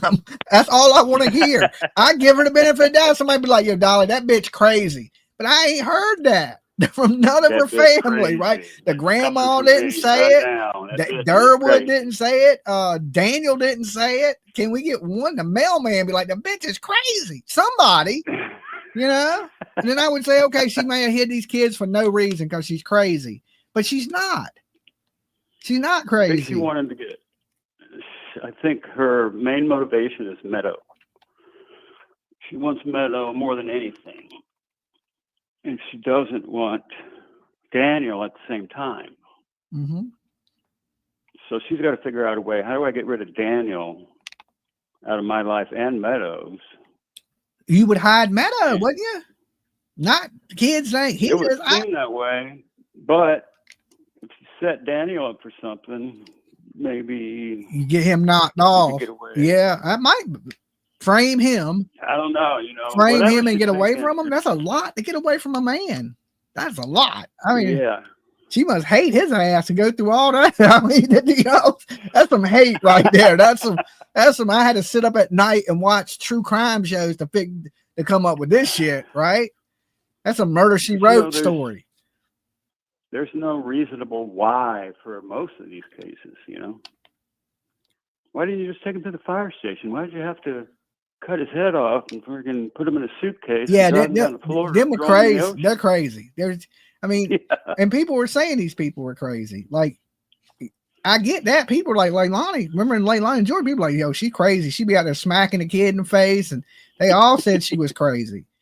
In this story, we got nobody saying she's crazy. If she was crazy, I'd say, okay, she's doing things that don't make sense. She's doing things that don't make sense for sure. And, I think she's doing things to protect herself from questioning. Yeah, that's definitely that. I mean, she hasn't said a word except for just barely any media, and that was really nothing, Burger. Yeah, yeah. So I still think they're alive. Okay, you're going with alive. And I think that either her friends or her family had them somewhere. And it was because Malaya was talking to her family about what a nightmare Daniel was and making all kinds of shit up. And they generally got afraid for Malaya's life and took action. And it was all made up. So that's the crazy part right there. Yeah. Then I don't know. That's just, it goes beyond bizarre to do something like that and think it would never come out. Yeah. Yeah, Karen Reed is innocent. Somebody said, Dolly, are you drinking the Kool-Aid? Yes, I just drank some Kool-Aid, and I don't know how come they didn't free Karen Reed sooner. Okay. Damn, man. How could she get away with that, man? That woman's innocent, factually. Okay, factually innocent. White OJ. White OJ. All right, Rab, you be good. All right, brother. All right. Peace. If the tail light don't fit, you must have quit. Okay. If the tail light don't fit, you must have quit. If it's only the outer shell and not the inner housing, she couldn't have done that. She couldn't have done that. How dare y'all blame good old Karen Reed and her bougie ass? The woman's innocent. Okay. I went to Boston for nothing. I don't know, guys. I don't know. So many people think these kids are alive. Mab thinks they're alive. Dolly. Hey, Dolly, Margot from Florida. What up, Margot? Hey. So we spoke a few days ago, and you were supposed to ask Derwood about his connection with Logan's family. I forgot all about it. He came in hot. It was bothering me so much because the more I hear him speak, he wouldn't let me talk. The more I hear him speak, I'm like, okay, so you know how like sometimes you have people in your family, but like even though he's like, oh, I've been talking to Malaya and her mom, and we're second cousins. Even if that's true, how many times have you had like even a first cousin or maybe a distant cousin that you don't really talk to, or you know? But if he is dating someone connected to Logan, then he's gonna, like, I feel like he is siding so hard with Daniel. And that little thing he said tonight, originally I thought Daniel was guilty. I was like, no, you didn't. No, you didn't. I don't know. There's something off. I need to know the connection he has with Logan's family, if any. Who is he dating? Because it would make so much more sense. Well, I don't care if he was dating Logan's mom. I mean, if that's really what he thinks, that's what he thinks. That's what he thinks, but because, you know, if he's being influenced because he said he talked to Daniel's mom. Here's the thing. He said that the mom spoke to the police and told them, supposedly, when he was on the phone earlier, right? Like, because we heard the same thing, right? Yeah. She did tell the police, and supposedly he's told the police that Malaya walked them to a car. Then why are the police not following up on this? Because it seems like she said it from day one, from what he was kind of saying, because she stayed quiet. She's not out talking to the media.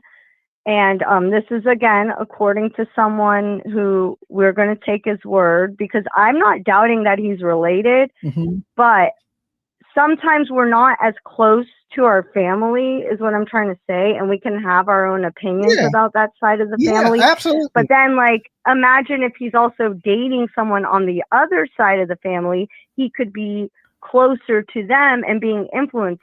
So then he's coming on and he's making a big deal about being Malaya's cousin, but we don't know the circumstance. And again, if he's still closer to Daniel's family, then okay, you can say whatever you want, but you're being influenced by one side over the other. And it doesn't matter if you're related to Malaya. You might not be as close to her, you know?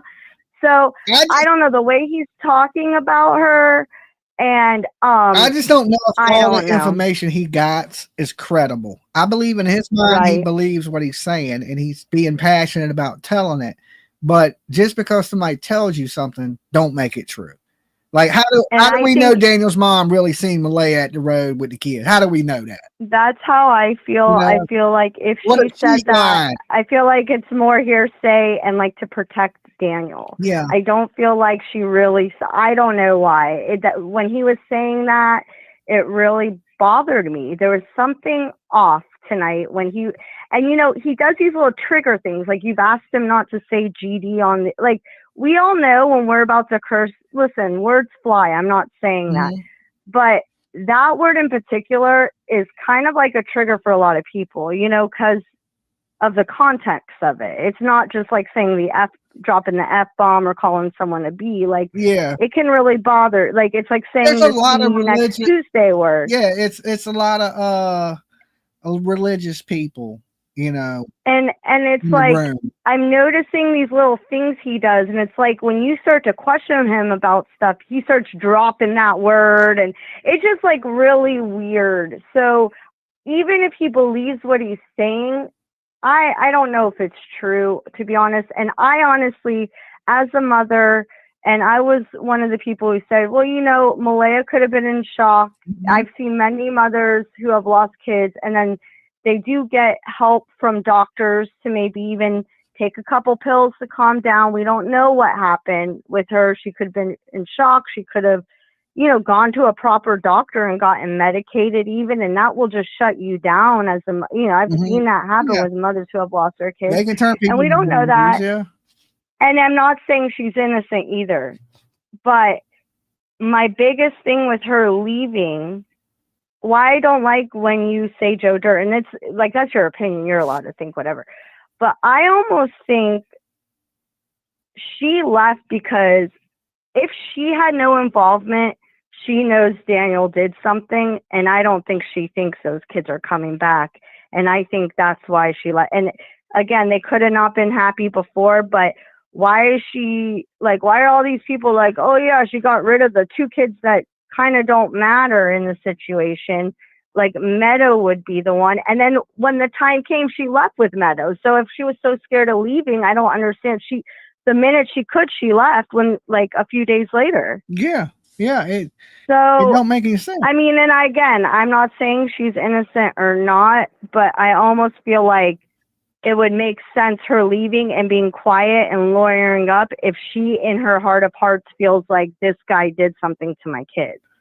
Yeah, I don't know. I don't know. I don't know. As a mother, I would try. I'm thinking, like, if I thought my partner did something to the kids, I would. And they could have been fine for a long time, and then we heard those text messages. If I did something to my kid, I can tell you now, my baby's mom would be over here kicking the fucking front door down with a butcher knife in her hand. She's crazy. She wouldn't. There wouldn't be no hurting that. Like a normal mother would go off on somebody that hurt their kid. That's what I don't get. If I was to let something happen to my kid on my watch, my baby mama, she's gonna be here. She's gonna be here trying to kill me. Yeah, and I mean, I don't know if she's innocent, but also we don't know the circumstances of if she is scared with Daniel. A lot of people have said, one thing you've also said, like, no one said anything bad about Malaya. Yeah. In fact, they've all said how quiet and composed she is and how she doesn't kind of like, we saw her YouTube videos, but even there you can tell, like, there's not like, she's not out there with her personality. Like, you know what I'm trying to say? She had a great personality, but she's not like loud. Or, like, look at me, look at me. No, not at all. And then, so we don't know how people are going to react in certain situations. And she might not know, like, she might know that he did something, but not know what, and still just want to get out of the situation and not, just get a lawyer and she was trying to get, but I don't know, because then, you have to take into account if she did run and Meadow was taken, there's a lot of things that both of them, but like, I don't know. I feel like she could be involved and she couldn't, but I don't trust completely what Derwood is saying. And just the more and more I think about the kids being walked to the end of the road and they're just somewhere hanging out, waiting for the time to come back or whatever. Like, I don't know. I don't think they went away somewhere and they're in hiding. I really don't feel that. But one last thing about her, like when Daniel was saying, like, Malaya doesn't have control over the kids, things could have been fine for a little while. And, they still were only together 3 years. Yeah. That's only really starting to, sometimes someone can kind of not like hide. I'm not saying he's like this bad guy who was hiding who he was, but like, in the beginning it could be all lovey-dovey, but maybe he just hit a breaking point and she wasn't doing anything about it. And then he lashed out and maybe he was starting to like, be more aggressive with the kids, and that's not what she wanted for her kids that aren't his, Yeah, absolutely. And maybe she thought for Meadow too, like, I don't want this for Meadow. So, and again, I'm not accusing Daniel of that, but I mean, you ain't the working. Way they say things, neither one of them working, and you're stuck in the house together all the time. You're gonna start to fight about shit. I think the last year has been hard for everybody. There's so much that has happened the last year or so. And I mean, I'm talking after CVID, like this past year, I don't know. I feel like a lot of people have really struggled, the economy, everything. And so you're right. Like it could have just been a breaking point. Maybe he lost it and maybe she didn't like it. But then where did these kids go? That's what I want to know. That's the $1 million question. $150,000 question. And we saw the picture with Jack's chin, you know, and she is claiming certain things. And originally CPS took her side and he wasn't supposed to see Meadow, but now so that picture that I saw, because I was trying to join the tips Facebook, and I guess I'm already in it. Okay. So I saw today he changed his picture and he's with Meadow. Is that like a brand new picture they took? Like he just saw her? Yes. Okay. So I don't want to show it up here because I like to keep Meadows private. You know what I'm saying? As much as I can. She's not missing, and we don't want nothing to happen to her. And so we might as well keep her off the internet because she's going to grow up and look back at this stuff, and we don't want her, you know. So I didn't share. It's so crazy. You know, so it's so crazy because I don't know what these cops and CPS and everyone is doing there, because it's like they took the kid away and now he's with the kid. So that even makes me question, okay, well then is he innocent and she's guilty? Like, it's so hard. I keep going back and forth, but it's so hard for me to think we know that this mother hurt her own children. One of them got something to do with it. Okay.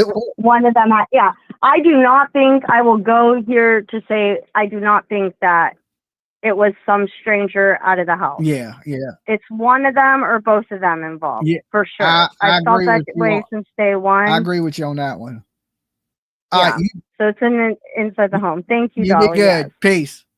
You too. Bye-bye.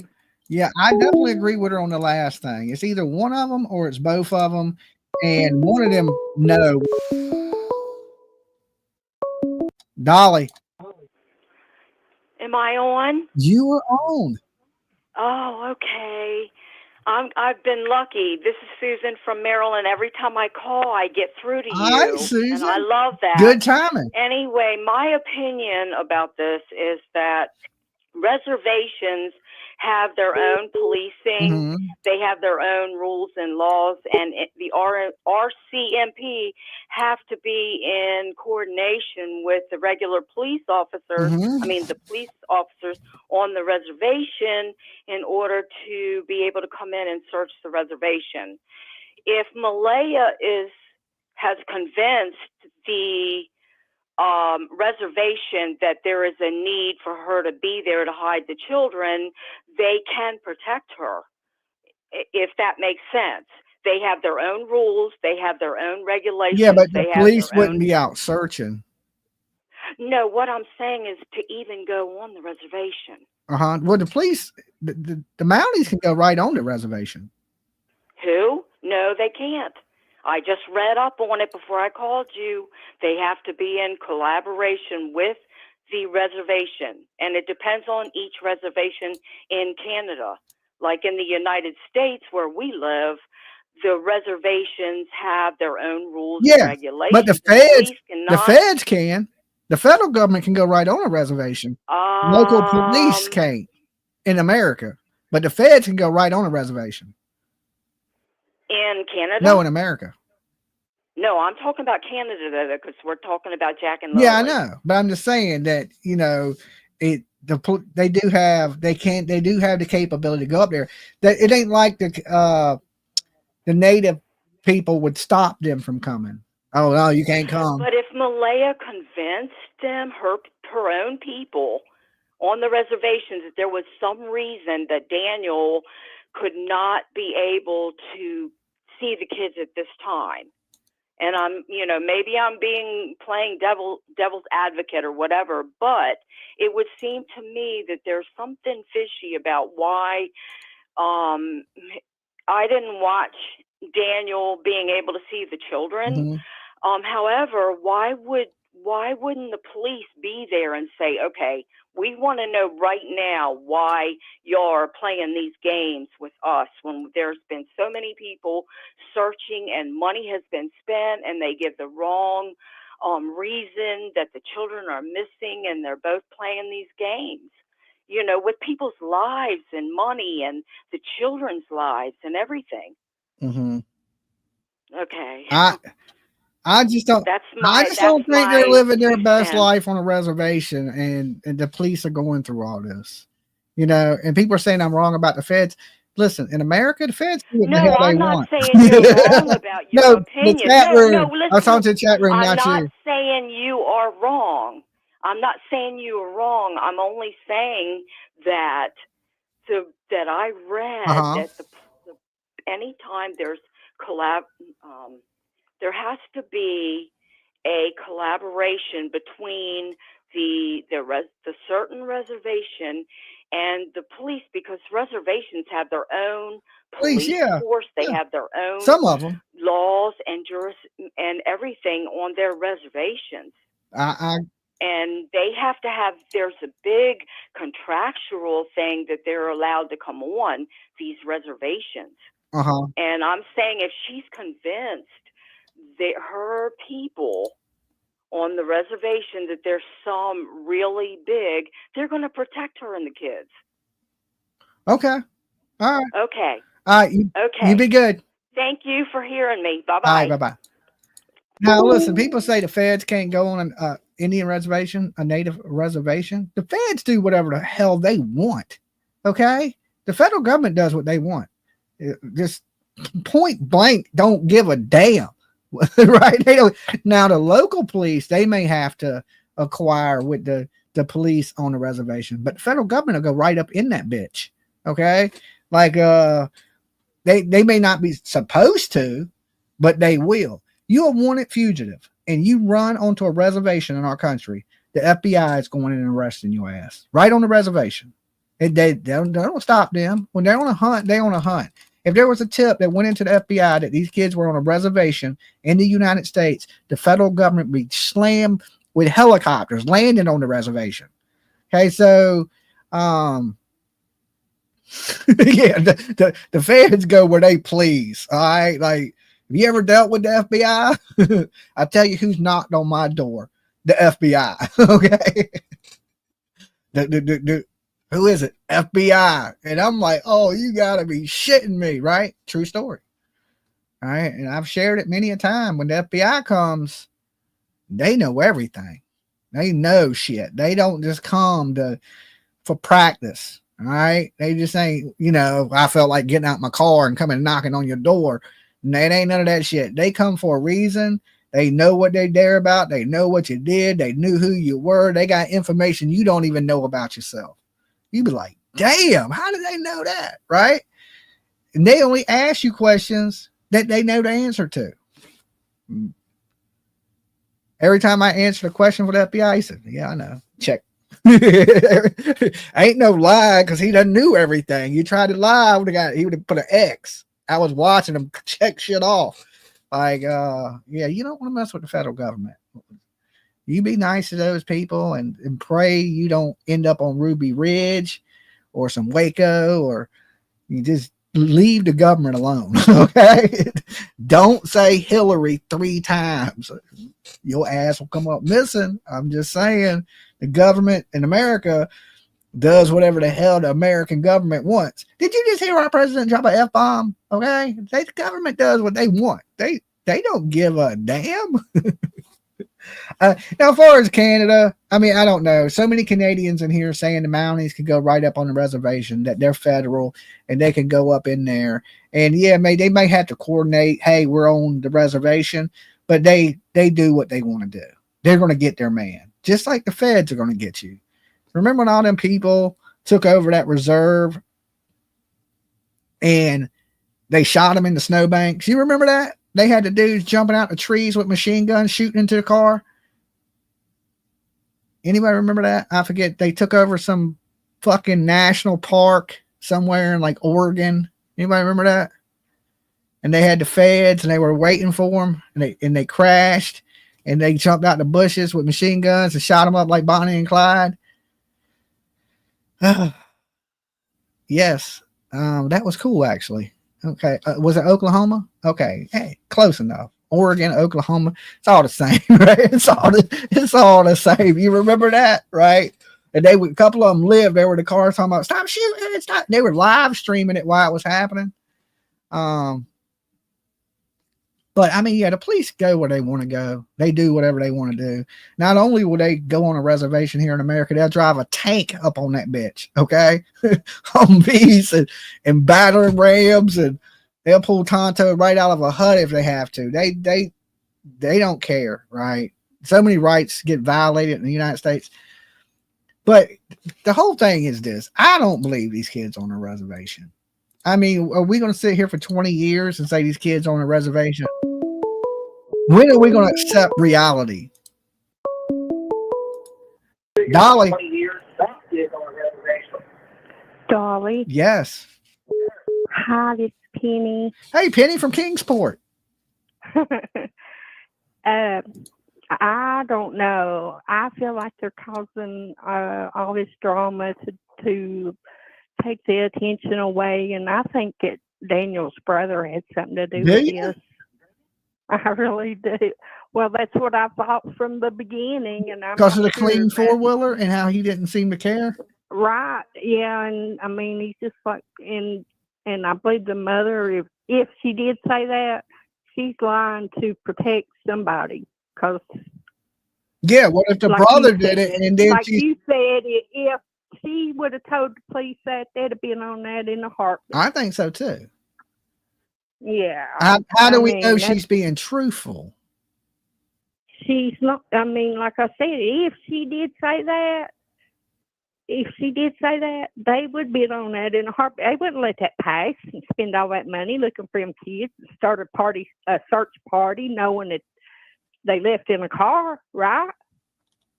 Why would they do searches in the woods? There wouldn't be no need to. Yeah, if she openly said, yeah, well, she was here, and yeah, they would have stopped the searches days. Right. Yeah, they wouldn't even bother with that. Right. Yeah, I don't believe that happened. I don't believe the grandmother told the police. Yeah. And if she did, why did she wait so long to tell them? Yeah, I mean, they wouldn't have came back, searched weekends after weekends, you know? Yeah. That's a bunch of bull. Yeah. That's a bunch like of I said, I'm not buying this whole the kids are alive thing. We hid them and for no reason. I'm thinking these kids are with little bit of Jesus. I believe that his brother did something and they're trying to protect him.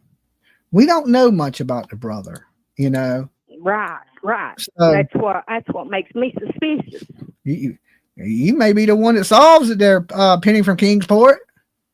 I mean, I have my thoughts about him too, but he's kind of faded out the picture and he ain't said nothing, which, you know, look, if you committed a crime, what do you want to do? You want to kind of fade off, right? Kind of slide out of the picture, right? I mean, if I commit a crime, I ain't getting on YouTube talking about it. Right. That's what made me think that Daniel didn't do anything. I mean, he knows something. I know he knows something.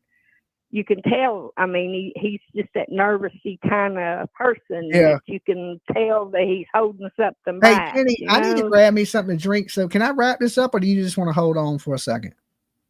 I'll hold on. Okay, I'm going to put you on hold for a second. I'll be right back. I just got to grab me a drink, guys. Give me 1 second. All right.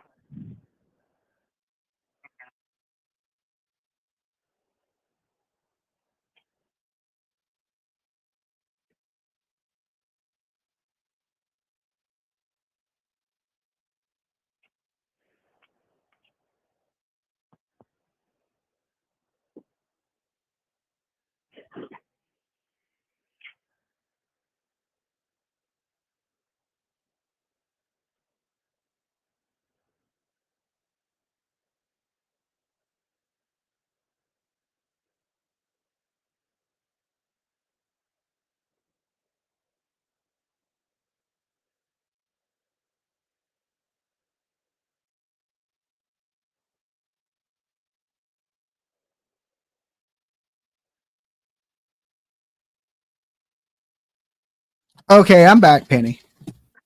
All right.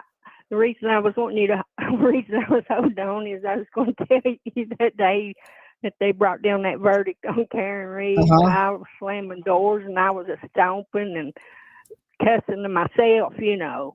And we went to the store and my daughter and son-in-law said, "What's wrong with you?" Yeah, I had to. And I said, well, I didn't get the verdict that I've been waiting for. And I said, I've been watching this for 2 years. Yeah, I waited 3 years just to be mad. You know? Yeah. And I mean, it is what it is. Like, You know, I respect the jury's decision, and sometimes guilty people get away with things. But here's what the jury said, that the injuries didn't match. But here's my point, okay? He might not have had bruises, and he might not have had broke bones. But the damn plane crashed the other day and killed everybody on the damn plane. Except for one dude. And one guy walked away. Yeah, that's crazy in itself. He wouldn't attack. So he would have never walked away, though. He would have never walked away if Chloe was there. Okay, if Chloe would have been in that plane crash, that guy would not have made it. Okay, for sure. But that's what I said. There's been people who flipped cars, and it would kill people, kill somebody, and then sometimes they'll flip them, and they won't even get a scratch on them. I know. So you can't go by that. I agree. You cannot. I agree. And they'll get her for stealing cable or something. Her time is coming. Like they did OJ. Oh, he took his own property. They gave him 60 years in prison. I just take she didn't come out with the damn movie and the book. How is she not going to violate probation? She's an alcoholic. I know. She can't stop drinking and she's sleeping with a lawyer. He's going to be divorced. That's what they'll get her on, violation of probation. That's what I think. Watch she on vacation. 6 months from now, she'll end up getting a DUI or something. It is going to be something crazy like that. You watch. I hope she just don't hurt nobody else. She needs to go into rehab like a normal person. Right. I told my daughter what you said about you come to Virginia Beach on vacation. You leave on probation, come back on violation. Yeah, that's exactly how it works. She works for the Tennessee Department of Corrections. Yeah, that's how our system operates. We when we get you stay in for a little while. Yeah, you might as well set up camp. All right, Penny. Peace. All right, bye. Okay, so we got a little squirrely there and went into the whole Karen Reed thing. And listen, people think when you're found innocent that you're innocent. Okay, well, just remember this. OJ was found innocent. For everybody that goes, Dolly, I told you she was innocent. She was found innocent. That don't mean she's actually factually innocent, okay? If the tail light don't fit, you must have quit. The Kool-Aid's wearing off. I'm drinking soda now. Yeah, that's a whole different can of worms right there. That's a whole different can of worms. Now, a lot of people ain't buying this. The kids are on the road. I think we're 50-50. Dolly. Hey, Dolly. Hey. How you doing? I'm doing all right. Not too bad. Good. Murder. I was wondering, Dolly, I try to follow this case, but I don't get to hear too much of it. I kind of jumped in the middle of all of this today. Is this Sweet Leaf? Yeah. Okay. Hey, so did she grow up with her mother? Yeah, most kids do. Well, I mean, like my grandmother raised me from the time I was 4 years old. So, my mom passed away. So, I mean, I know she has a living mom, but was her grandmother and her grandfather a big part of her life? I don't know. I don't. Malaya only talked one time, and it was for 30 seconds. She didn't let us know. I mean, I don't know. I don't personally know Malaya. Well, I just didn't know how close she was with her mom because she ran off with her mom back to the reservation. So that's her dad lives on the reservation. Her mom don't live on the reservation. Well, then why do they think the kids was taken to the reservation? Because the dad is Native, First Nation. Oh, so they believe that. But I don't think the kids are on the reservation at all. No. So what do you think was said when she went to that presser? What do you think was said that upset her, that made her leave with her family and pack up and leave like that? What do you get from that? It could be a lot of things. Malaya's mom could have been telling her he's a loser. He's not good for you. He's probably did something to these kids. You need to get out of here. Blame it on him. I don't know. I mean, there's a million possibilities of what it could be.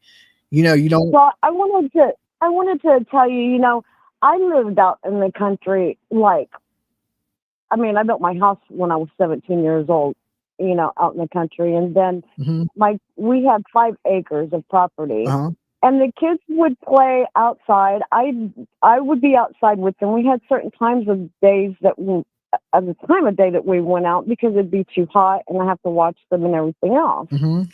But I would let them outside the door. I'd hear them playing and everything. If they got too quiet, I would know, you know, because 3 little kids, they're loud.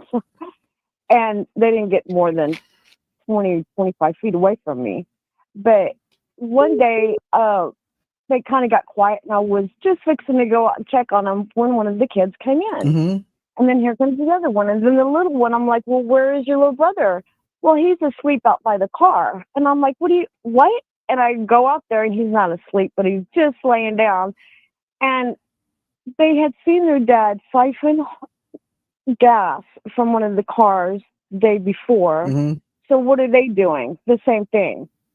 You know, and I've seen things like kids drink antifreeze out of garages. That'll kill you. That'll kill you. Yeah, that'll kill you. You got to be careful. Yeah, no, I mean, they was killed. Like, I mean, it killed their child, and like they backed up over them. I mean, there's so many weird things that can happen that you just don't. I mean, they used to have that show like A Million Ways to Die, and it would show you all the different ways you could die, and they tell the stories of how people died, and it's always something crazy. I mean, they're or I like survived, Final Destination, you know? like that movie, Final Destination, where all the people died. Yeah, and then you get young people like that they don't know what to do. But I think that from all the pictures that I've seen of her and her kids, she kept those kids clean. And well dressed and prettied up, and they don't look like they wanted for anything except for love. I feel that there's a big separation between the mother and the children, and they were starving for love, and there was that gap there. That's what I can see from this case. Yeah, I think you're right. All right, Sweet Leaf. All right, y'all have a good night. All right, peace. Bye. Okay, I'm about to rage quit. 750 of y'all didn't hit the damn like what? Okay, do me a favor. If you're watching, I'm talking to you. Don't act like I ain't talking to you. I'm pointing at you. Look, I'm looking right at you. Hit the like button real quick. And then once you hit the like button, don't cheat. I want you to shout out in the chat room where you're watching my ugly face from. And if you're out there and you ain't subbed up, sub up so the little hand can wave at you. Okay. You know, this little hand pops up and waves when you sub up. So sub up the channel. Help us hit 70,000. We could possibly do it tonight. We were only 400 people away from that 70,000. I don't think 400 people are not even going to sub up, but you never know. Okay, you never know. I see Ontario. I see Pictou County, Nova Scotia. And thank you for all the people from Nova Scotia that's been joining. Listen, I'm still praying for all you guys that I'm wrong. Okay. And I want to explain this in my true crime. I like being wrong.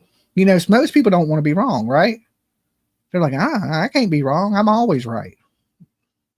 Not me. I'm happy when I'm wrong. Not about everything, but about missing kids. Because, you know, I've always been team foul play. I don't usually cover cases unless I think something bad has happened to the children. That's just the honest truth. So if you see me talking about something, it's because I believe something bad has happened. And if I'm wrong, that means there's good news. So I'm happy to be wrong. And I pray that people can be like, ha, Dolly, I told you were wrong. Because I pray that is the case. I pray to God I'm wrong. But I've been around the block a few times. You can see the miles on this ugly face, right? And I live in the reality that we live in, and it's not the best reality. And there's a lot of effed up stuff. Even though President Trump says the F-bomb, I'm just going to say some effed up stuff. I've seen a lot, and people do. There's a lot of crazy in this world we live in, and I've seen people do some of the sickest, bizarrest things humanly imaginable for no good reason whatsoever. And I pray that Jack and Lily are living with a family member on a reservation. That shit sounds beautiful to me.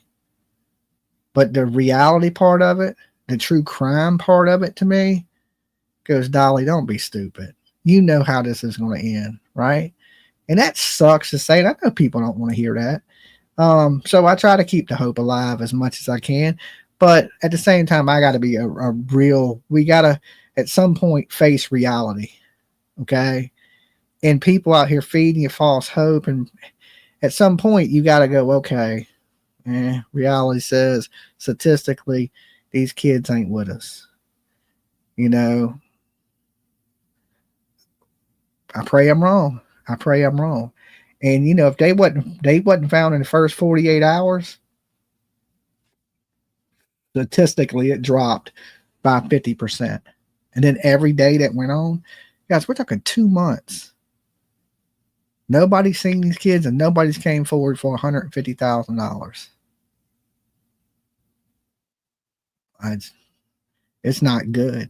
Okay. I don't see nothing good coming out of this. It ain't like they're going to magically go, okay, here's the kids. We're kumbaya. Let's make s'mores. That ain't happening. Not in the world we live in. Okay. Maybe in some imaginary fairy world where Peter Pan fucking grabs kids. This is reality. This is real life. And I hate to be the Grim Reaper in this, right? But I got to tell my viewers the truth. I mean, we got at some point, you got to brace yourself for bad news or no news. And let me tell you this, no news is just as bad as bad news. What he did this, if this was a hoax, it would come out that it was a hoax. This ain't going to come out as a hoax, guys. It just ain't. And if it does, then you can laugh at me and be like, Dolly, eat your words. And, you know, I'll be like, damn, I'm dumb as a brick, right? I got that feeling. I just got that feeling that, and I did from the very beginning. Day 1, day 2, day 3, day 4, day 5, you know, and I'm hoping like everybody else that, hey, there's a chance, right? There's a chance. I feel like a lot of people have been buying wolf tickets. And we being sold some hope, and everybody wants these kids to be found so bad that they're willing to believe it. That sucks, right? Let me open the phone lines, but poor kids, man, poor kids. And why people would do something to hurt beautiful kids, it's beyond me. Dolly. Doug from Tennessee. What up, Doug? I believe I'm right.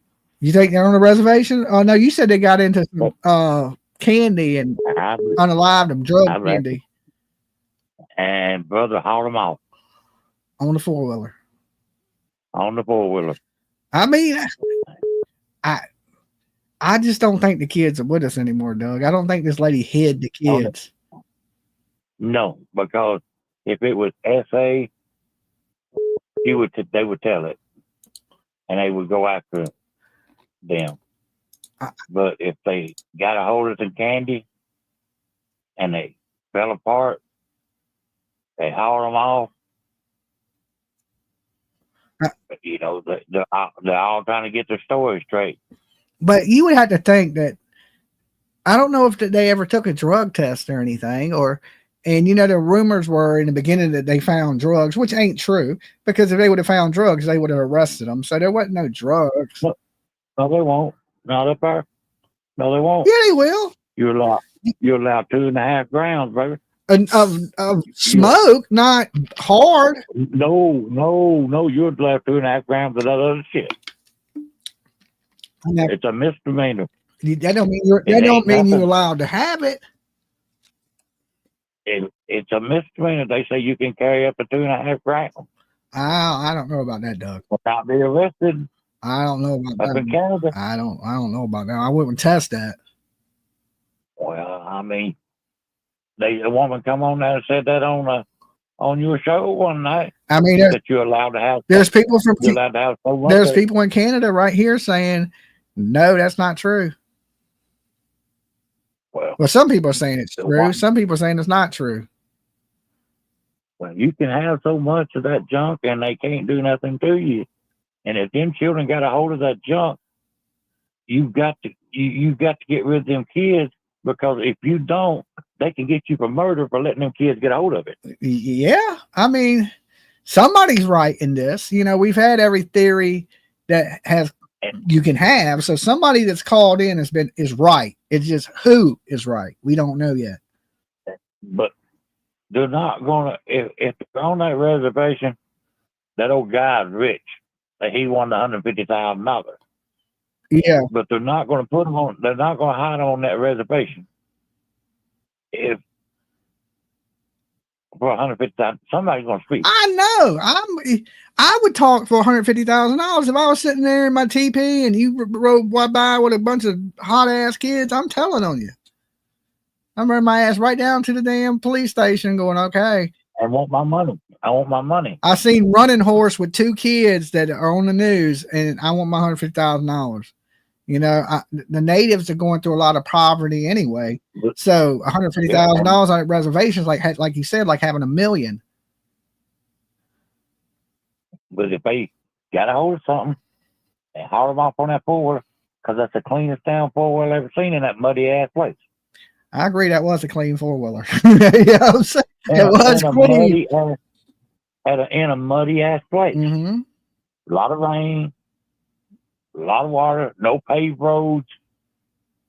The roads are muddy, but that 4-wheeler clean as the ace of spades, baby. You might be on to something. You might be on to something. I don't know, but I feel like they're not here. Something happened. Something occurred that night, I believe. And I think Daniel's covering for Malaya, and Malaya knows what happened to the kids. Or Malaya, she could be another Maddie Soto. Possibly. Is she that dumb? No. Is there 2 people that dumb on the planet? I get it. Might be. It might be more than that. Yeah. I mean, I ain't never seen nobody dumber than Jen Soto. Well, you're looking at one right there. Something happened to her children. She lied about it. I don't know. Now, I mean, maybe brother has something to do with the SA, not Daniel. Maybe. I mean, anything's possible. I mean, but those kids are not with us because people ain't gonna keep their mouth shut for $150,000. Hell, I believe the damn chief of the damn tribe would say, "There they are. Yep, give me my money." I was about to say the same thing, but the chief of the tribe, his brother is her lawyer. I get the reward and defender. And then she ain't got to pay me shit. Yeah, well. But I just believe something happened to them children. They hauled them off on that 4-wheeler. This thing, $150,000 would do a reservation a lot of good. And the reason they haul them off on that 4-wheeler, that's why they don't have no scent. Because they were on the 4-wheeler. Because they was on the 4-wheeler, probably in a bag. Oh, yeah. But I just believe they haul them off. They know it. Mm-hmm. And that's why the girl's lying about it. Because she's afraid to say anything. Because why didn't something happen to the little bitty baby? Because it couldn't get to the candy. Okay. It was in there with mom and daddy.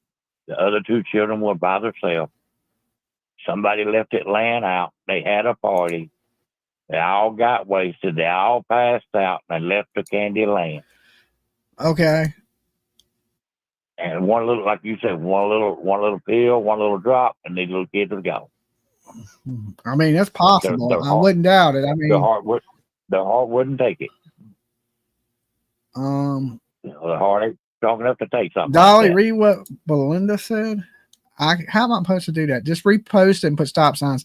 All right, Doug, you be good. All right, man. Peace out. Wish me luck. I got a tournament. All right, win it. Later. Happy Gilmore. All right, peace. They got a Happy Gilmore too coming out. What did Belinda say? If it's something important, guys, y'all throw stop signs and copy it. The chief of the res is a woman. Get out of here. So sorry for you. I missed her comment, guys. I don't know what she said. Can you retype it again? I hate to do that to you. Hold on. Dolly. Hey, Dolly. Hey. How you doing, boy? I'm doing pretty good. Not too bad. How about you? Who's this? Where you calling from? I know it's Nova Scotia. I'm Blair, Nova Scotia. I just want to agree with you about, I don't think they're alive either. Yeah. What makes you think that, though? What's your reasoning behind it? Well, when I listened to the searcher, that had female searcher, and they said they were near the crop pits, and he sent drones down in them. I don't think they went down enough. The area that I grew up in, our fields were loaded with crop pits. Back in the Depression days when, no money was around. Yeah. The locals dug crop pits all through our area. And these crop pits would go down 20 feet. And they dig out big rooms down there. Okay. And we had homes here in our hometown that the basements had caved in because the crop pits were dug through the town underground. All right. So you think the kids are in the woods? I think the kids are in the woods and fell in a crop pit. Either fell in one or stashed in one. Huh. Well, the lady that runs the search organization, she believes the kids are in the woods too. She just says they ain't found her yet. Yeah, well, I'm not in the same town, but not far away. But I heard her say they looked in them and put drones in, but couldn't get down too far. I'd bring in specialists that would be able to get in those crop pits, That's what they did up through this area once they started caving in. So you think the kids could have walked out into the woods, the ground caved in, swallowed them up, and they just haven't seen the kids? That's right. Wow. Man. Yeah. That's pretty doom and gloom. I mean, if that's the case, they're never going to find the kids. No. They could be buried back over. Yeah. Wouldn't they see some signs of collapsed ground though in a situation like that? Oh yeah. They would, but they wouldn't see it if a crop had been dug years ago. Grass and your spring roses growing. And how do we know they were dug around Gearlock Road? Do you know that for sure? Well, the searcher said that. Oh, there are crop pits down there. I didn't hear her say that. She said their mines dug out. And they sent the drone down on one. She said that right on the news. Yeah. That last that interview bit they played with her talking on it. But why would them kids in 2 years of living there never ran off into the woods and this one day they did? I ain't saying it can't be a first for everything, but it just seems odd. Yeah, well, that's pretty odd with me too. And I've been listening to Derwood's story too. That sounds pretty convincing. That the kids were handed off. Well, people want to hear that. That's a story people want to believe because that's a story of hope. Yeah, but I'm kind of looking at something's happened. They could have went in the woods and they could have got hollered at that morning and you know what? Ran you know what? Here's my reason why I don't believe they're in that woods, because the mother's behavior. I think the mother would be doing more if them kids were really in the woods. And that's the only thing that makes me think, okay, well, the kids, because kids do run off. We've had one kid around here where I live. He has autism and he's broke out the house and he's young. I think he's like 8 years old, 6 or 7 years old. And he keeps getting out the house. They done found him by a river. They done found him camping in a horse barn. I mean, he keeps getting out. And I'm thinking, at what point are you going to lock the parents up? But this kid has got out 3 times and he's been found 3 times. I was like, the same kid. Yeah, yeah. You know, in the interviews that Malaya did when they first started, like, they're so off the wall with no expression. Yes. You know, she wasn't crying. She looked a little tiny bit upset in one of them. But straightened up pretty quick. You know what I mean? Yeah, and didn't talk about it like it was a huge tragedy. I mean, my kids were missing to be a tragedy. Oh, Jesus. Like, I went through stuff like that, but nothing like that, but was a child, and I'm telling you, like, I was just not in this world, I tell you that, trying to, you know, freaking out, trying to see what the hell was going on. Yeah. You know, you wouldn't be standing there on the news straight face with no expression. You know, I agree. I absolutely agree. And then when the stories were switched up, she didn't know what she wanted to say, you know, and then all of a sudden she talks to her mother in the ambulance, and then they're gone, and the next day or two they're lawyered up. Yeah, that lawyering up and not looking for the kid, it just puts up red flags to me. Hey, but I appreciate you calling in, brother. All right, thanks, bud. Love your show. You be good. Peace. I hope that ain't the case, right? I don't think the kids are with us either way, but and that just sounds like a terrible way to, you know. Is the grandmother, the biological grandmother, in the room? Are you here? If you want to come up and speak, you're more than welcome to. And guys, if she is in the room, be respectful. If she's here, she's a guest, so don't be saying mean things to her. She can't control how her son and Malaya's relationship went. It ain't her fault it didn't work out, and you know, she ain't her son. That's basically what I'm saying. So yes, she's in here. Yes, she is. Yes. And if you want to call in, mods, let me know, and I'll open the phone lines, and we'll block everybody but you. But you don't have to. If you want to just talk in the chat, you're more than welcome to. And you know, maybe when I say earmuffs, put them on, because I know the last thing you want to hear is about your grandchildren possibly not being with us anymore. You know, I think the story that Derwood and Daniel are saying, it sounds good, but there's no actual proof that this did take place. And I don't want people like selling people false hope. You know, things are, I'm going to be honest with you, Grandma, things are scary. It's bad. I can't think of any reason that Malaya would hide these kids. You know, your son hasn't tried to contact her, ain't been with her in years. She's not trying to hide the kids from your son. Who is she trying to hide these kids from? She's not. If she ain't hiding the kids, the only, the actual dad's mom, then something is going on that's not good, you know?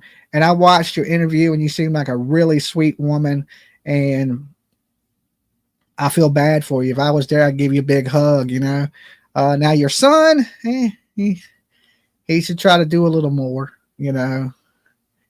Even if you hate it, Malaya, I just could not be in my kid's life, right? Me and my baby mama ain't together. I do everything I can with my kids still to this day, you know?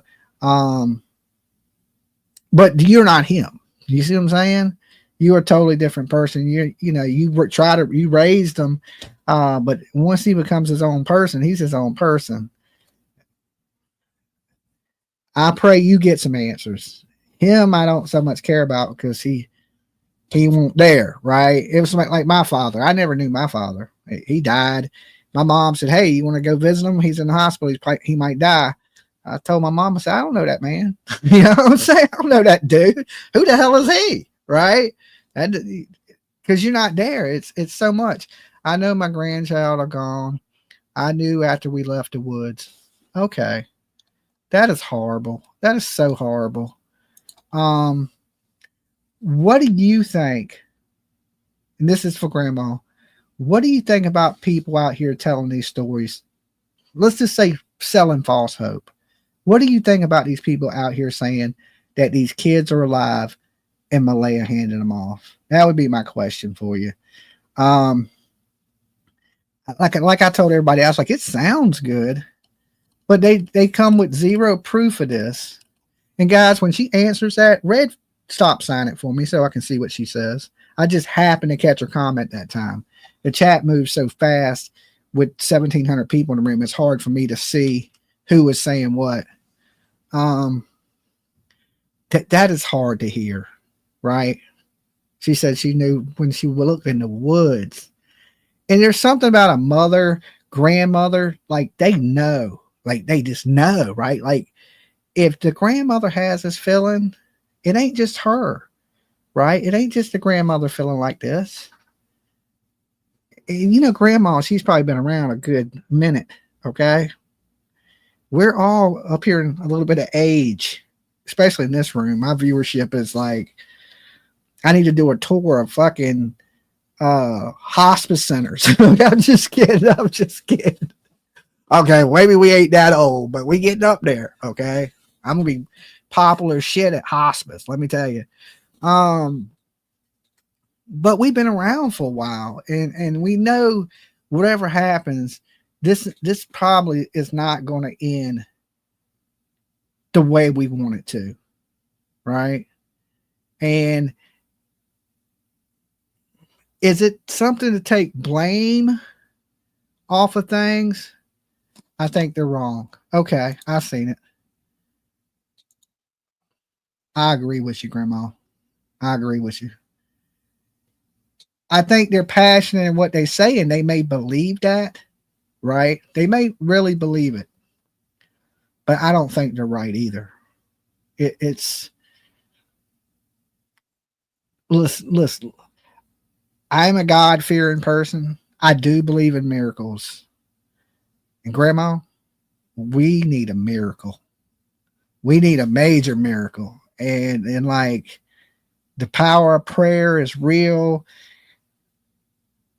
And you never know. There may have been something these kids needed to take care of in heaven. You know, there's a reason that all of us go, right? We're put here for a reason on this planet. And then when that reason is done, no matter what time, what age, you never know, God calls you back. And it's just horrible. It's horrible when, especially when people are so young, so innocent, and there's no need for it. There's no actual need to hurt a child. And I just don't feel like the kids have wandered off. And somebody knows what happened. And those people need to be held 100% responsible for it to the fullest extent of the law. Now, I'm super capital punishment. I mean, you don't get no more capital punishment than me. I'm pro death penalty. I'll pull the switch.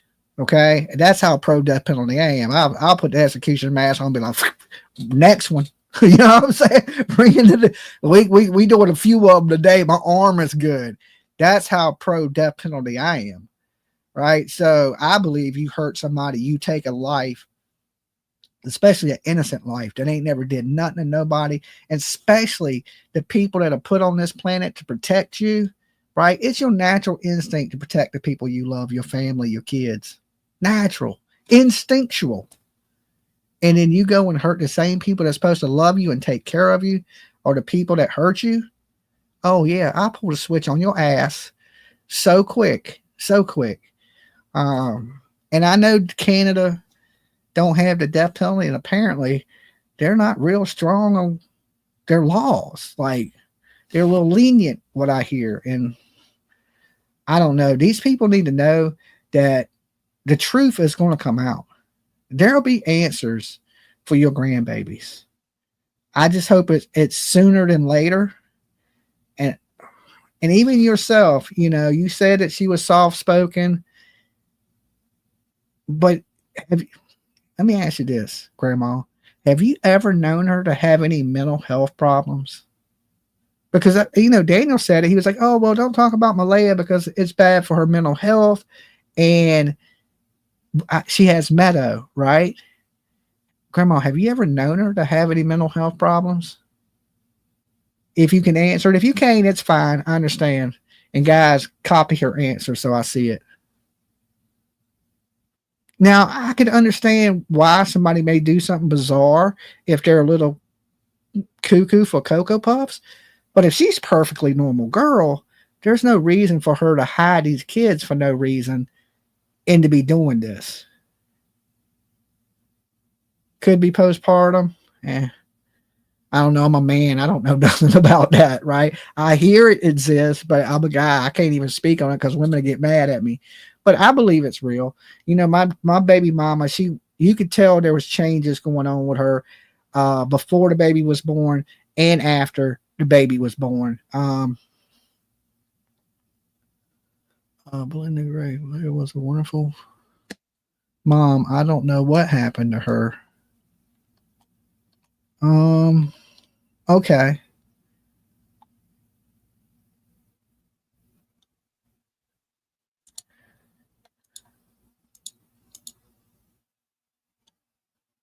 Dolly is 100% real. I know I'm just joking because I'm a man, you know.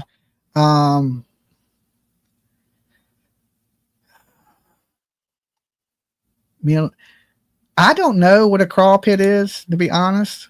It sounded like something where they dig holes and there's ground over it, and then when it fills back in with soil, it's collapsible. I'm not really familiar with the whole term of, you know, why they do that. I'm not from Canada. Okay. I'm not from Canada. It sounded like basically he said like a sinkhole where they dig up the ground, and then after it fills in, the ground is soft and it's a crop pit. Yeah. It can collapse. So she suffered with anxiety and depression when she met my son. Okay. Well, that there's a wide variety. That's a hard one, you know, because I went through a point in my life where I had severe anxiety. Okay. I was having panic attacks, Grandma. And at one point I thought I was having a panic attack. I had a heart attack.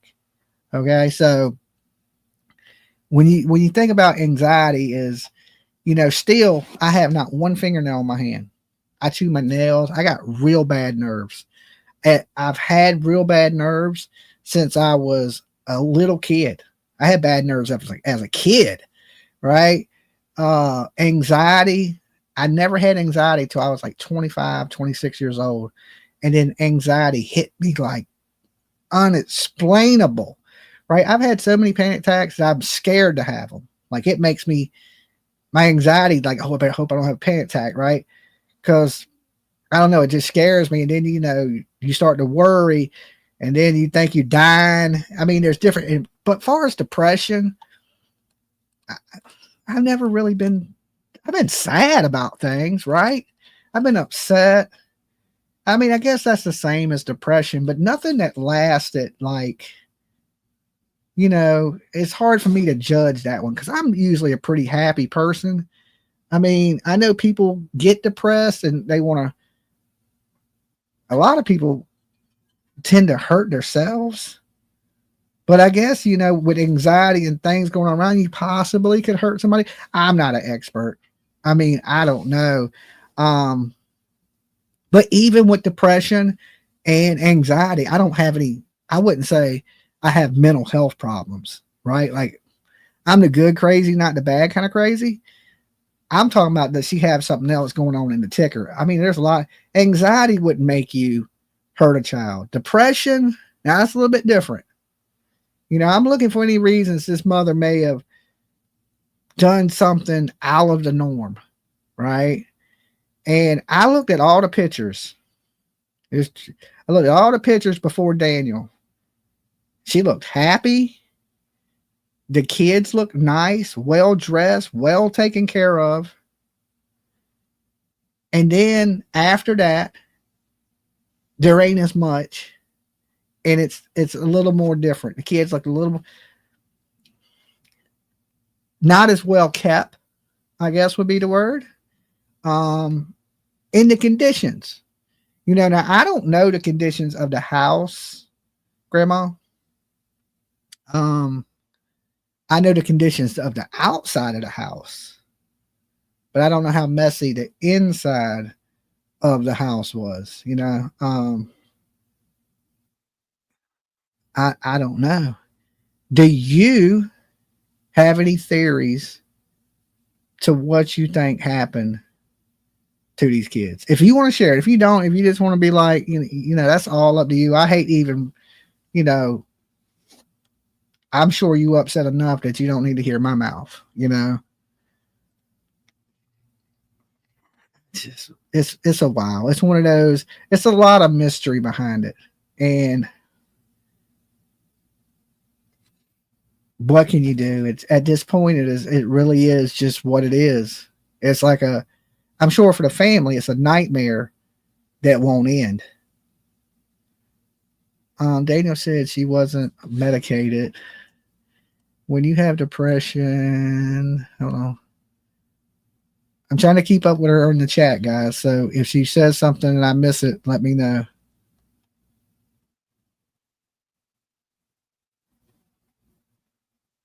LOL, yeah, it was spotless. Brenda, did you see her load them kids in the car that morning? That's the other grandma. That's Daniel's mom. This is the biological father's mother. Okay? So I seen your question, but you're asking that to the wrong person.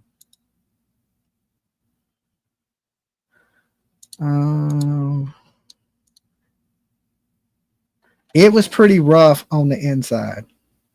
Huh. Wow. I mean, yeah, there was definitely some changes in her life. And, I give her the benefit of doubt because when she came on the news, she's going through a traumatic situation. There's no way around. Your kid goes missing, it's traumatic. And she looked a little disheveled and upset. I don't know if it was real. But if you look at her pictures of her, she was a really pretty girl.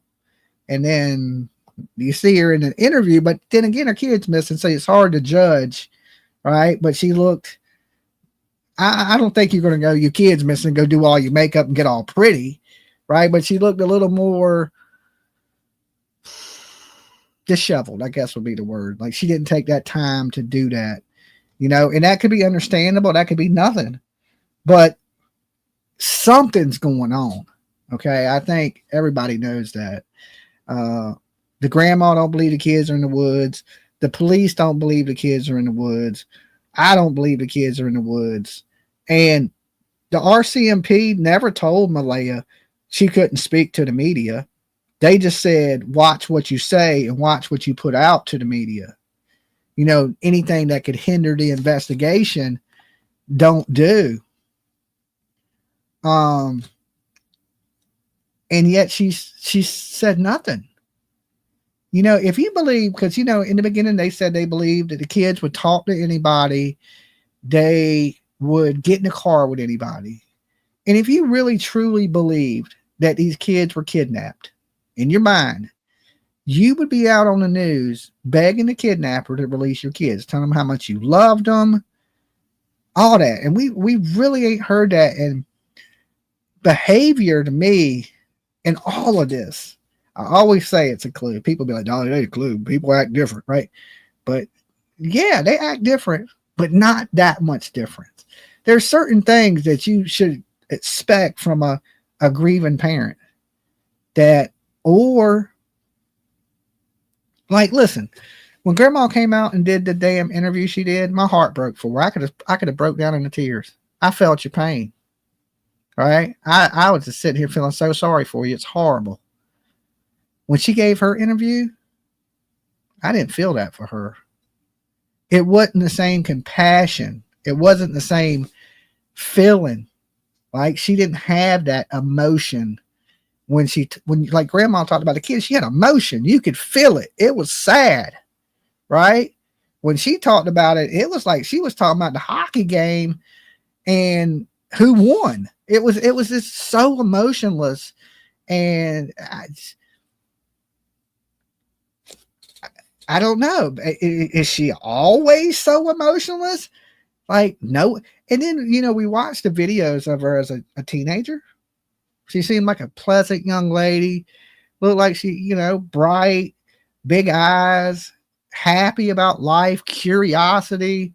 She laughed. You could see she had emotion, right? At some point when she was 16, she had emotion, right? What happened between then and the kids going missing and just being so emotionless and not caring about herself?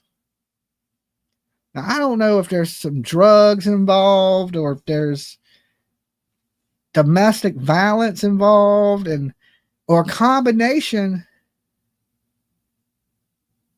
Thought Justin was living there because he was in the middle of a divorce.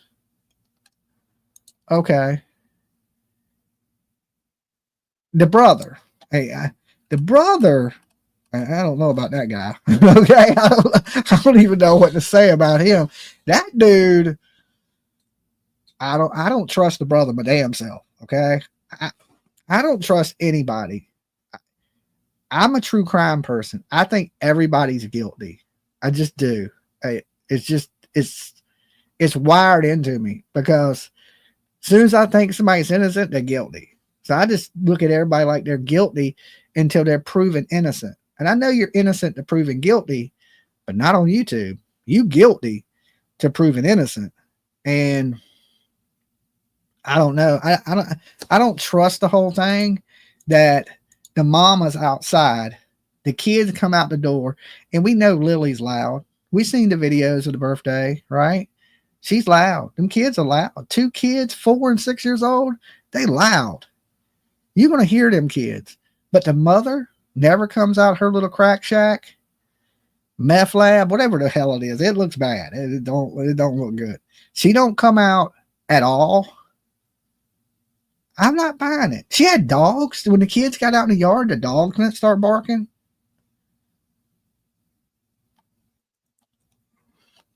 It makes zero sense to me. Okay, I'm going to open the phone lines back up. Grandma, if you decide you want to call in, just let one of my mods know, and I'll cut off the calls for everybody else and just let you call in. But if not, hang out, take a break. I'm sorry you have to hear this.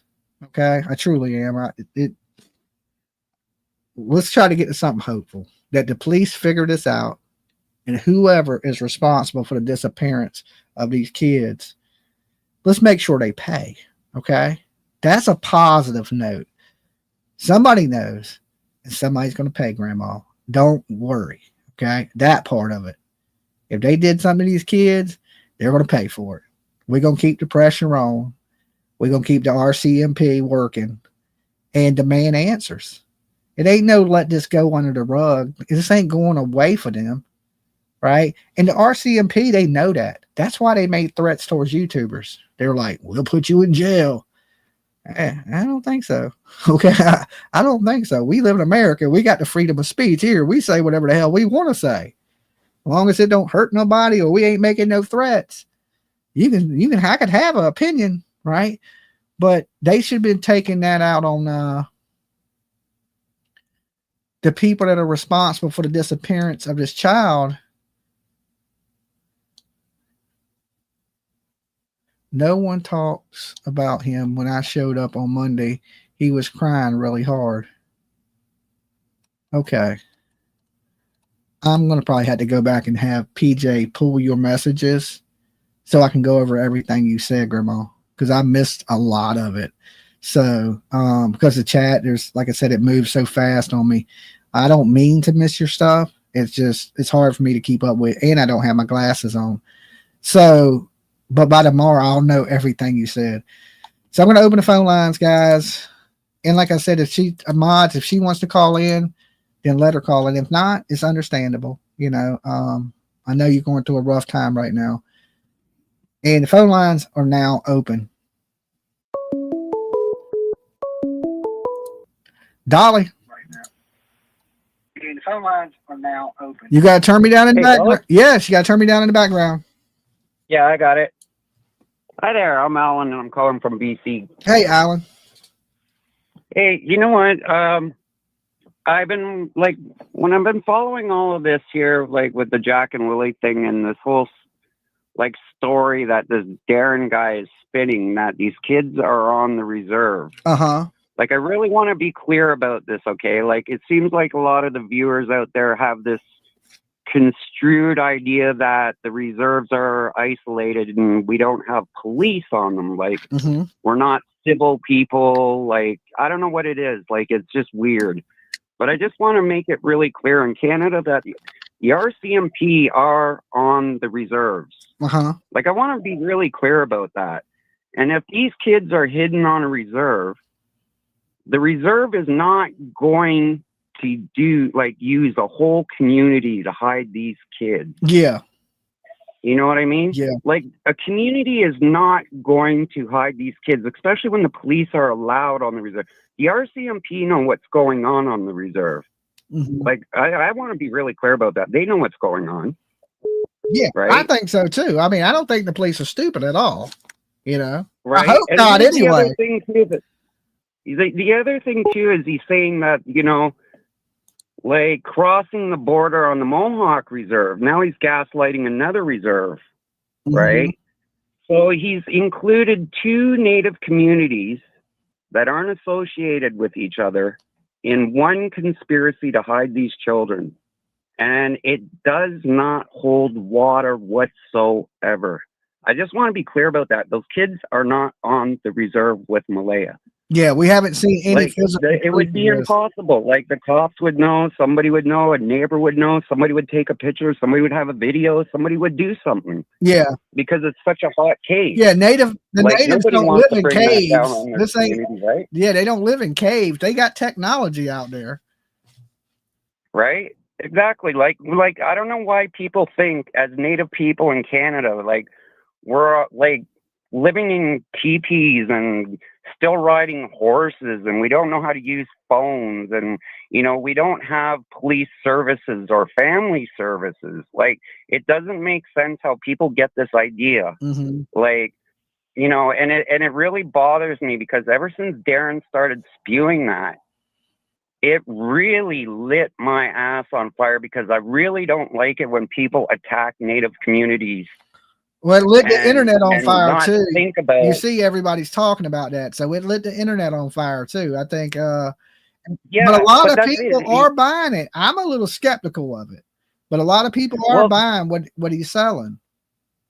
I get it, and this is the part that I don't get, because it's creating division. And what's going to happen is there's going to be a division of people that are going to be looking at those communities and not trusting them. You know, it's like, it's not doing anything for the relationship between the reserves and off reserve. Like, it doesn't do anything for that. Yeah. You know what I mean? Like we have police on the reserve, so, like, get that through the, you know, like, through the old noggin, like, with these people, like we are civil people. We have police. We have schools. Like, we are civil people. Like, we're not rubbing sticks together. Yeah, I mean, they have dancing iPhones. around bloody fires. They got the iPhone 16 now, right? I know these kids, like, and that's the other thing too. Everything is filmed and taken pictures of. Like, there's so many cameras out there. Somebody would have a video. Somebody would have a picture. There would be proof of life. Darren would have it, you know. But the other part that really bothers me too about this guy is, I find that his appearance online in all these YouTube channels and chats and stuff and interviews that he's doing on YouTube. JC radio check. Shock one check. They like, and then, like, with Daniel coming in on the chat, right? Like, I mean, the day before, he was on the news and he says, "Oh yeah, I'm aware the world is watching." Yeah. Right? And then he comes online and says he's going to light the internet on fire and that Malaya's taken off with the kids. Like, it doesn't make sense. And then he goes on attacking Cody's character. Like, and then you got Darren attacking Malaya's character. My whole Now, thing is why, this: like, why are they both attacking her character like at the same time? I don't know why. Like, that's what I don't my get. biggest thing is why Daniel don't say these things to the mainstream media, but he says it to YouTubers. Exactly. And you know what? I got a theory about this thing about like what he's doing. Okay, like as a father, I've been through my separations and I know what it's like to go through custody battles, right? I've been there. And I understand that when there's a separation in place that, you know, sometimes the parents might get a little dirty and say some shit, you know, to persuade whatever, the Children's Aid or CPS, you know, onto their side, right? Yeah. And according to his chat, he was going in the next day to face CPS. So I'm kind of wondering, was he out here slandering online to get his way with CPS? And was it reinforced with Darren's story? Like, did Darren just all of a sudden pop up? Yeah, and but say, how do we know CPS? How do we know CPS is watching YouTube at that? So, I mean, you can try to smear the lady, but that don't mean that your CPS worker's actually watching it or hearing it. I know exactly, right? But that's what I mean. Like, it just seems like it's weird how they just came out and just did that online when, you know, you got the RCMP saying, you know, we got nothing. And these guys, these two, Daniel, I know the truth. And then you got Darren, well, these kids are alive, 100%. Yeah. You know, it's like, well, you know, I'm starting to think you two did something, you know, like Daniel's got a time gap in his time frame, right? Like, how do we know he didn't, like, you know, 6 o'clock in the morning, 2 hours, 4 hours, whatever it was till the time the police were called. He says 20 minutes before the police were called. Well, there's still over 2 hours unaccounted for. Well, I would say a whole night unaccounted for because the kids were last. Yeah, well, exactly, right? We don't know what happened the night before. But the thing is, like, there's a time gap there that almost like their story could actually fit in there, but the motive going towards Daniel. You know what I mean? Yeah, everybody's a suspect to me until there's some answers. Yeah, everybody is, but the part that just throws me off is just the whole reservation thing. You know, like we're like these cave people living in the fucking dark stuff, you know? Like, that's bullshit. You know what I mean? I know. And it just drives me nuts that all these viewers are latching onto that. It's like, are you really that much of an idiot? Like, do you really think we don't have police on the reserve? Like, do you think we don't have family services here? We don't have schools? Like, we don't have these things? Like, it's ridiculous. Like, it's just outrageous that people are claiming this, you know, this theory that they were sold and taken to the reserve. And now we got two reserves, you know, conspiring to hide these kids. Yeah. Like, it doesn't make sense. That just does not hold water whatsoever. For no reason either. For no absolute reason. They're going to hide exactly. No reason. If somebody could give me a reason, I could possibly believe it. But there's no reason for it. Oh, she just did it. Why would she just do it? Yeah. Exactly. Yeah. And I know people are like questioning the whole idea, like she hasn't said anything. Well, I don't blame her actually right now because of the way people are. I do. But we're different people. Like, I understand people want answers, right? But I think maybe there's something else going on here that we're not really aware of. Like, I mean, if somebody's fleeing an abusive relationship, why would you put two kids in the car and tell them to leave and not put your baby in the car and jump in and leave? You wouldn't. You know what I mean? Yeah, you would. I'd be the first one. I'd be like, all right, get in, kids. I'd get right in and leave with them.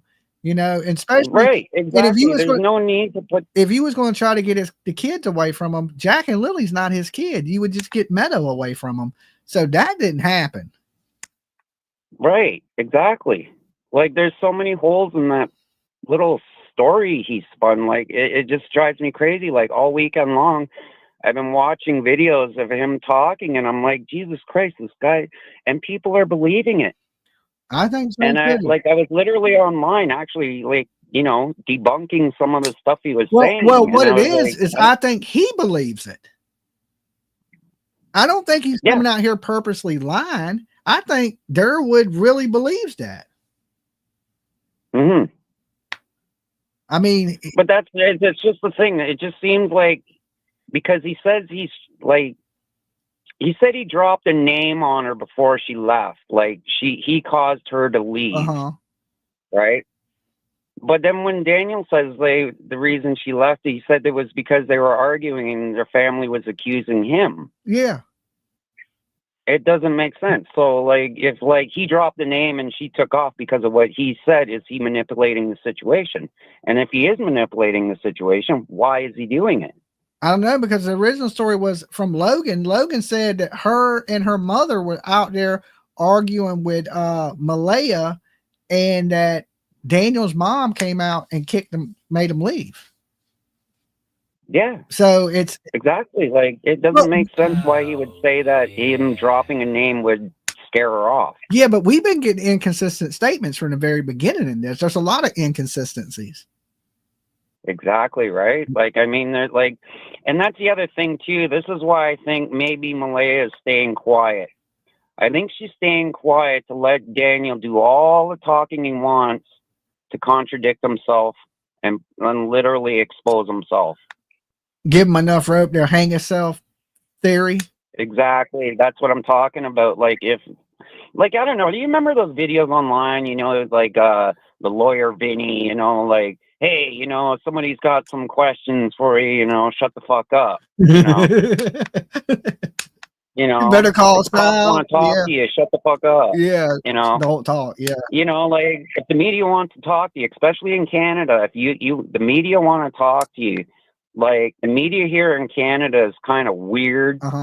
You know, same in America. So it's kind of like you want to be careful what you say to CBC and Global here in Canada. You know what I mean? Like, I hear Canada got the muffins. The news outlets are really wild up here. They're crazy because we can't get news on social media up here. Oh, I heard y'all's media got good muffins though.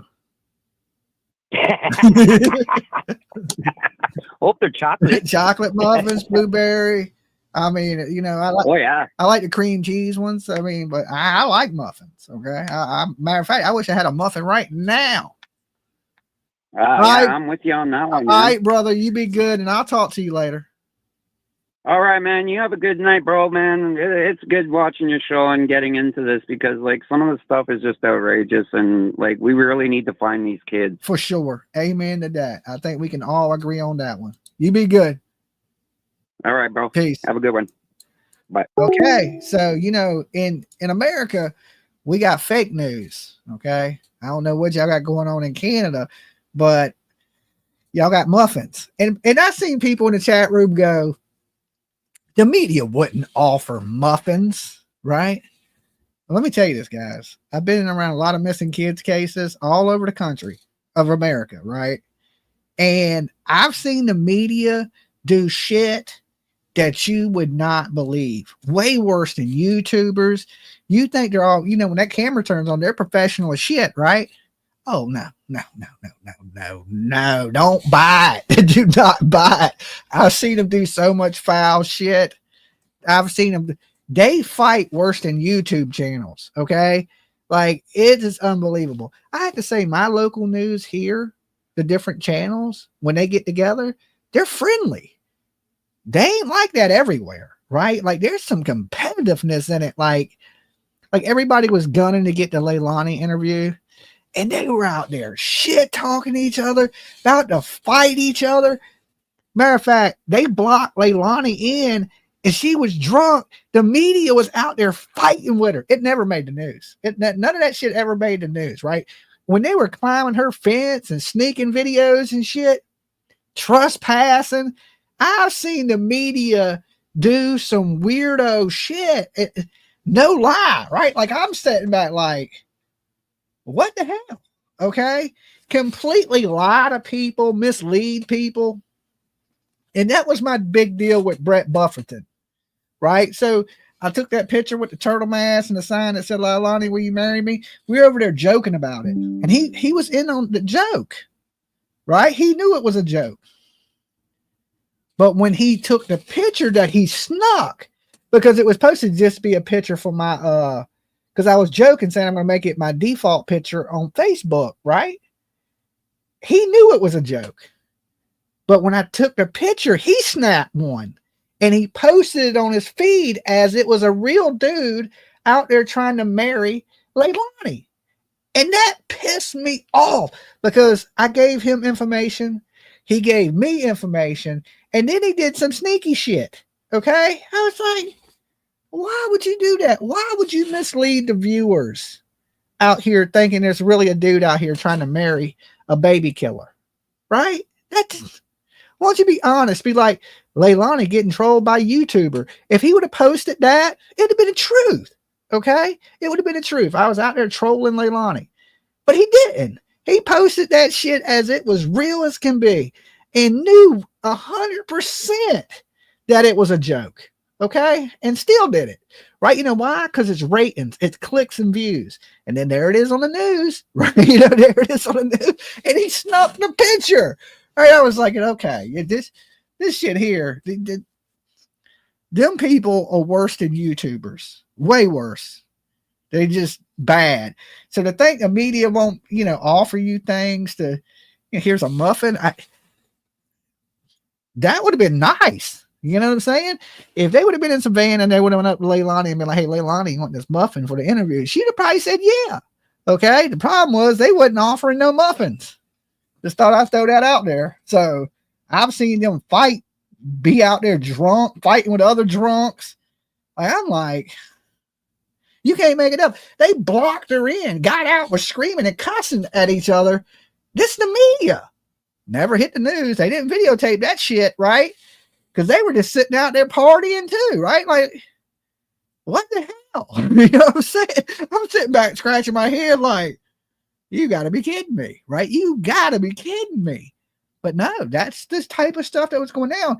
So when you think you see these people in their little what are they called? Peacoats? They button up and they got their little cardigan sweater on and they got their nice little microphone and they're like, that's when the camera's on. Okay. That's when the camera's on. When that camera's off, they're damn wild animals. Okay. Like put this bitch in a cage, zoo somewhere. Like, where did you find these people? Right. Oh my God. It's like, oh my God. I lost so much faith in the media in the last 3 years. Like, I didn't know the media was so stupid. Okay. I didn't know. I thought I was just stupid. Right. And then when I realized that the media was stupider than me, like, listen, how many people didn't know that $450,000 reward was fake for Sebastian Rogers? Anybody? Raise your hand if you knew it was fake. Okay. If you knew the Sebastian Rogers reward was fake, raise your hand. Press 1 in the chat, like this video. I knew that shit was fake.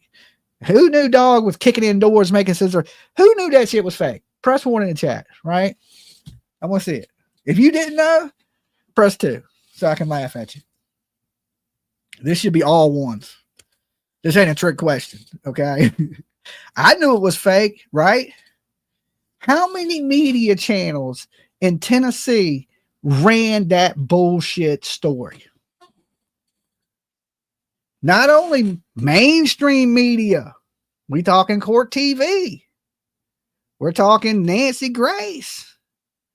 All these people ran a bullshit story without doing any background into the people that told them this information.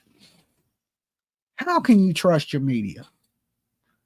Right? How can you trust the media when they're doing shit like that? You would think they would fact check it, right? You would think, oh, this is the big stream media. They're going to fact check it. Nope. They out there talking every week. Oh, the reward has been raised to 100,000. Oh, now the reward's 150,000. Now the reward $300 million, right? Like, what the hell? They bought every bit of that. They were getting LARPed, okay? They were getting trolled and bit into every bit of it. Chewed it up. They did exactly what these people wanted them to do. Promote them. Promote a book. That was it. A book deal. turned that shit into a circus because this old washed up mofo wanted to sell a book. I tried to tell y'all.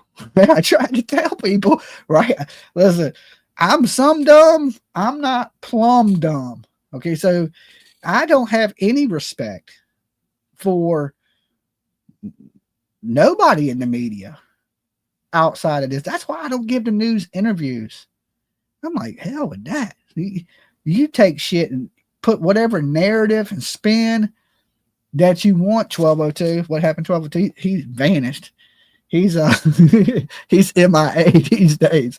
We switched his name from 1202 to MIA. Okay. And I guess Seth is done with his attention, but we ain't gonna give up on Sebastian Rogers either, though. It's just this case has been so crazy. It's took precedent over Sebastian because Sebastian's been so long. But I feel like all these kids are in the same place. Right? I just feel like all these kids are in the same place. And there were so many people that were like, Sebastian's alive. He's been seen in Oregon. They put out so much fake information. So much fake information to get views and clicks. It was straight unbelievable. They turned it into a straight circus. Thank God so far. And I don't want to jinx it. I ain't even going to say it. I'm just glad this ain't happening here. Okay. There's still some of them people that took part in that, right? That were pushing this media group, damn investigation people. There's channels out here that was pushing that shit. That, you know how many subscribers they should have right now? These people that were pushing that shit? None. Okay? That bought right into that. Oh, that's why a lot of these channels I'm so disrespectful to.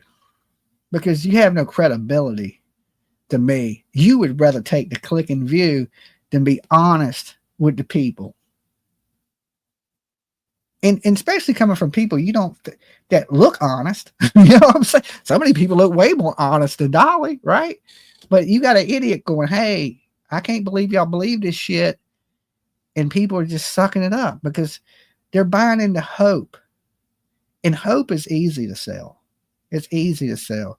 Doom and gloom don't sell as good. But reality is what it is. I mean, it just is. And all these people that ran these fake narratives and put out this fake rewards and fake shit, no punishment for it. You know what I'm saying? No punishment for what they did. There's no backlash. There's no crying out, oh my God, I can't believe you did that. You let me do one damn thing and everybody go wild. These people have been getting away with lying and making shit up and all kinds of stuff for like the last 2 years. Nobody says nothing. Nobody. And then when I do, I'm the asshole. Okay. But I've been screaming this shit for 2 years. Right? Probably one of the most hated people in true crime from other channels. Because if you fake, I'm going to say you fake. I ain't lying for you. You know what I'm saying? Because I told people from the beginning, I said, I'm here to give a voice to the voiceless, not to make friends with you. I'm not holding hands with you.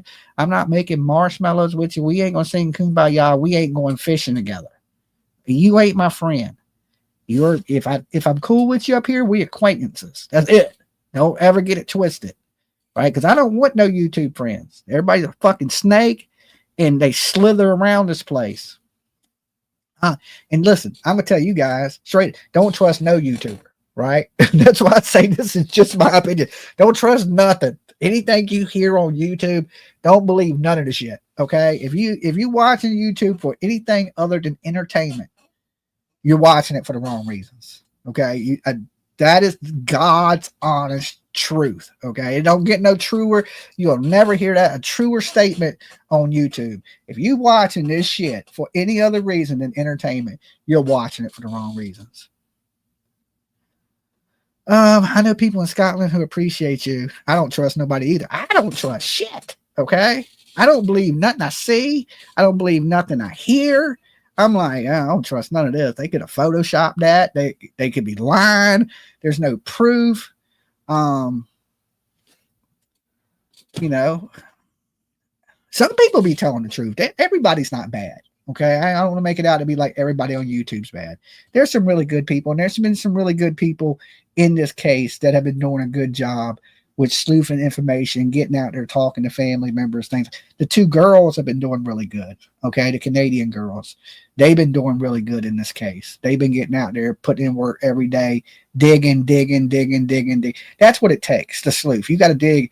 You can't just half-ass it. You got to go full steam ahead and dig up try to get every bone out the closet. And I think they've done a good job at that, or they're doing a good job at that. So, and I don't give too many people praise, right? I just don't. You know what I'm saying? It ain't something I do, right? But they have been doing really good. The Crying Shame, the two Canadian girls, they've been in it since the beginning, and you know, and they're Canadian, so I can understand their interest, especially in this case. They seem legitimately to care about the situation and try to figure out a way to help bring some closure to it.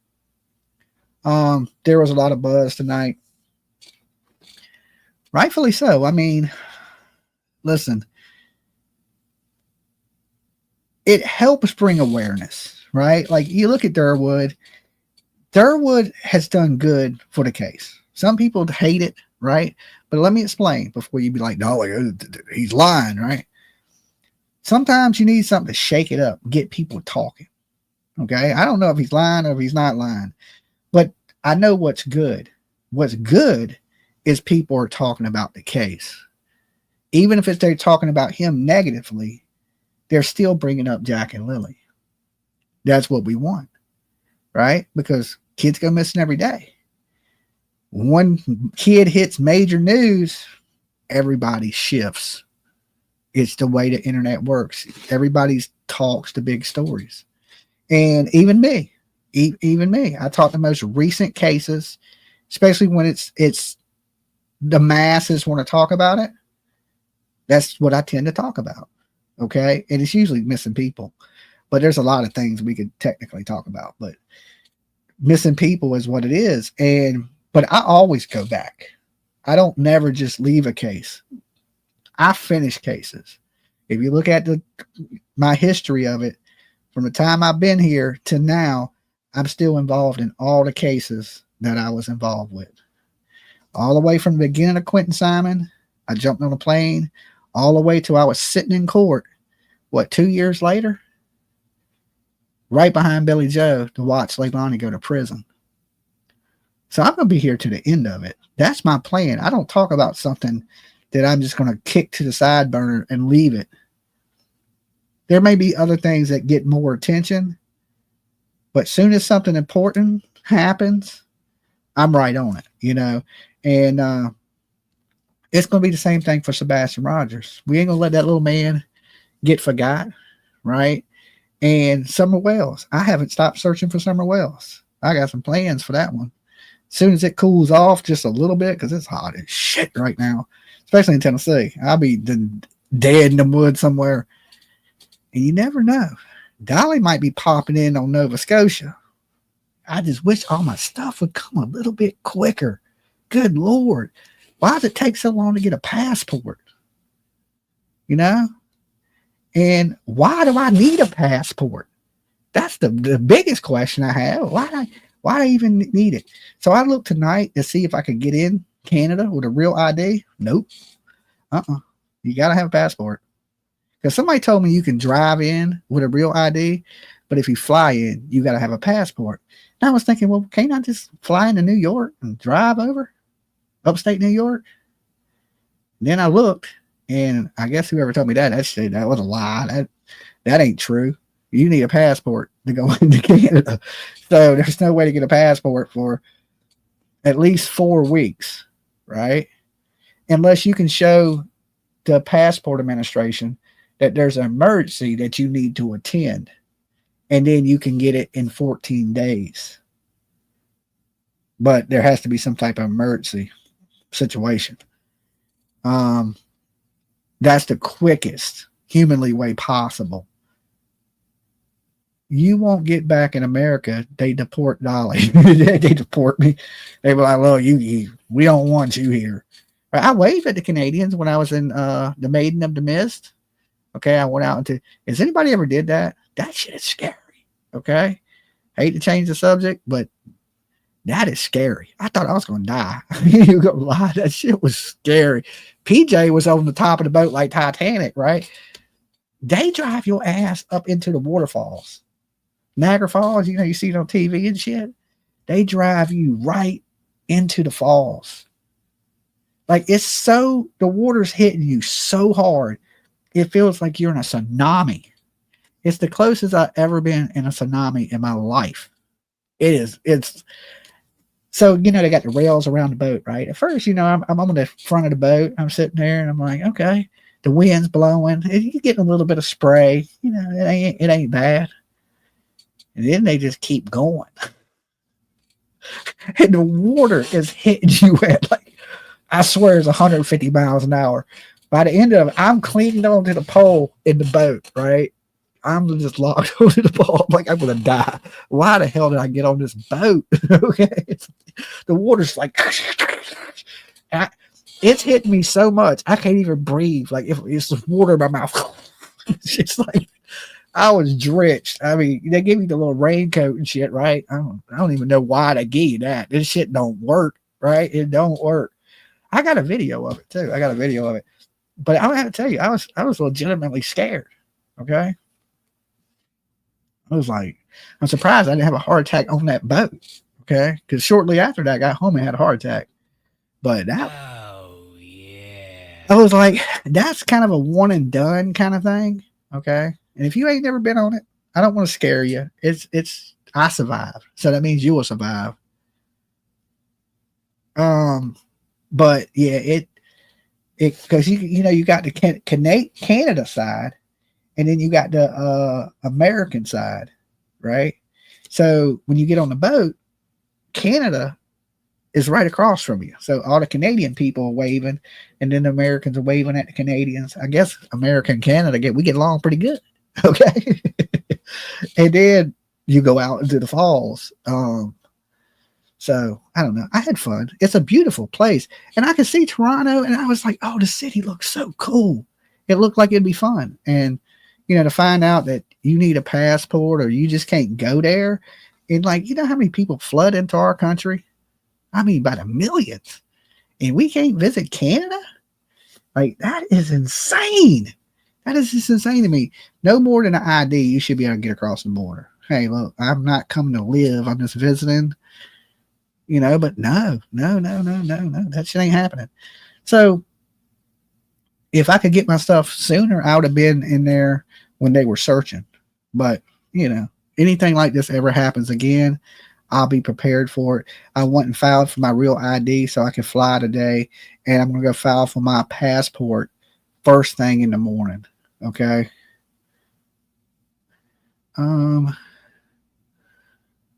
EarthCam. What did I say? Stream has a live stream from Niagara Falls. Okay, cool. It's beautiful. I like upstate New York. I'm sure I would like Canada, right? I like that area. But the border area, I think it's really nice there. Like beautiful, like the air is fresh. Like it's totally different than Virginia. Like the vibe is different. I thought it was chill. I liked it. I like anywhere that's on the water. The ocean, the falls. If it has something to do with water, I like it. And I thought it was really beautiful. I was like, this place is beautiful. Like I can live here. And I don't say that about many places. I'm like, yeah. Has Travis Decker been found? No, he's probably driving the Maiden of the Mist. I don't know where he's at. He's in the mountains living his best life. It'll be, I don't know. I bet you they don't even find him this year. He's an outdoorsman. He's out in his element. Chances of them finding that guy, probably not happening. All right. I'll take a few more calls before I get out of here tonight. Phone lines are back open. The call-in number is on the screen. All right. I'm starting to get a little tired, so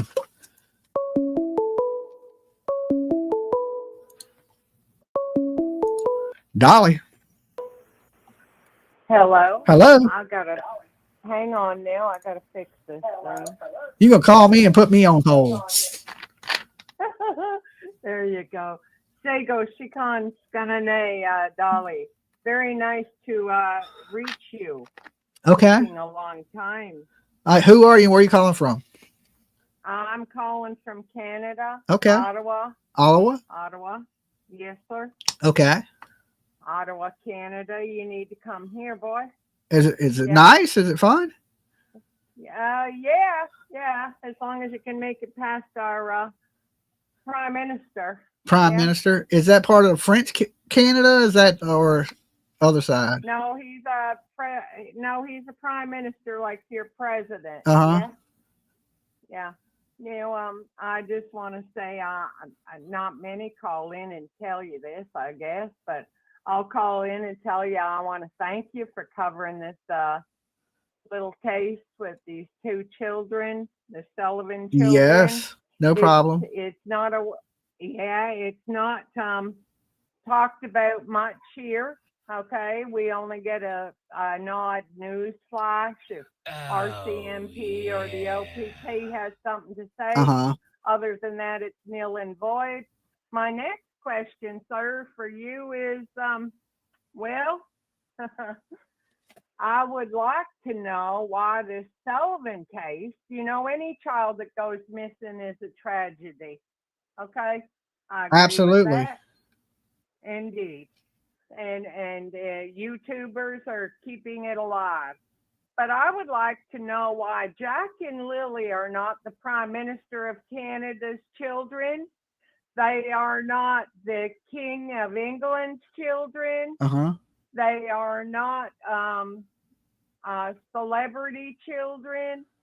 So I want to know why this case is taking so much. And we had a child die in Nova Scotia, and there was no talk about that. So that makes us wonder here in Canada, what's really going on with these two children? Why is it so big? active? I don't know. I think in a missing kids case, I guess sometimes there's a blessing and that it gets picked up because there's so many kids that don't, and especially considering you're right, it's not somebody of high value of importance that would consider in the media to kids be missing. But I believe all kids are the same, no matter if you're from Canada or if you're from South Africa or you're from America, right? And I think it was timing. Sometimes when the moon and stars and everything just aligns. And I know this, it don't seem to be such a big deal in Canada, but for us Americans, 2 kids missing is huge. It would be huge here. It'd be, you'd have Nancy Grace talking about it, you'd have Banfield talking about it, Vinnie Politan be talking about it, and we got none of these mainstream people here talking about that. Matter of fact, I haven't seen it on any news program, American news program. Like, and what, y'all are neighbors, right? And I can't. Yeah, well, we consider you people our brother and sister. That's what I'm saying, right? And to give it nothing, and it blows my mind. But I think if YouTubers keep pushing it, and the bigger the story gets, then people are going to be forced to take a look at it. And that's when it'll start really picking up. It took a little while. The last case, Sebastian Rogers, when I first started covering it, there was only a few people talking about it. And the next thing you know, that snowballed into thousands of people talking about it. And then mainstream media started picking it up. So it takes a little while to really get it going, to get people interested in the story. And then once they're interested in the story, it'll take a life of itself. I agree. Next thing I have for you is that, this character, and I'm going to call him a character, I'm sorry, this character, Derwood, or Grady, or this Darwin. Darren, yeah. What is it? Yeah, that dude. Okay, I want all you American people to understand this, please, and take note of this, okay? I'm Anishinaabe. I am Six Nation, Iroquois. I am a Mohawk. We're very strong people. We don't come from what you've seen at that trailer. It's not like we have nothing here on our reses, sir. Yeah. Okay, some of our reses here in Canada have more money than one of your states alone, sir. Okay? Gotcha. Like you want to, you want to come Can I borrow some of that? Can I borrow a little change? Ganasatagi, Ganawagi. Okay, and then we have the blood res out in Alberta. You want to go to Alberta, Canada, too, because you will love it there. It's like, I love Texas. Been there many times. I haven't been to your not your province. Your state is what? Virginia. Yeah, I'm from Virginia. Yeah, I'm on the coast. Yeah. But we'd love to have you. Thank you for what you do.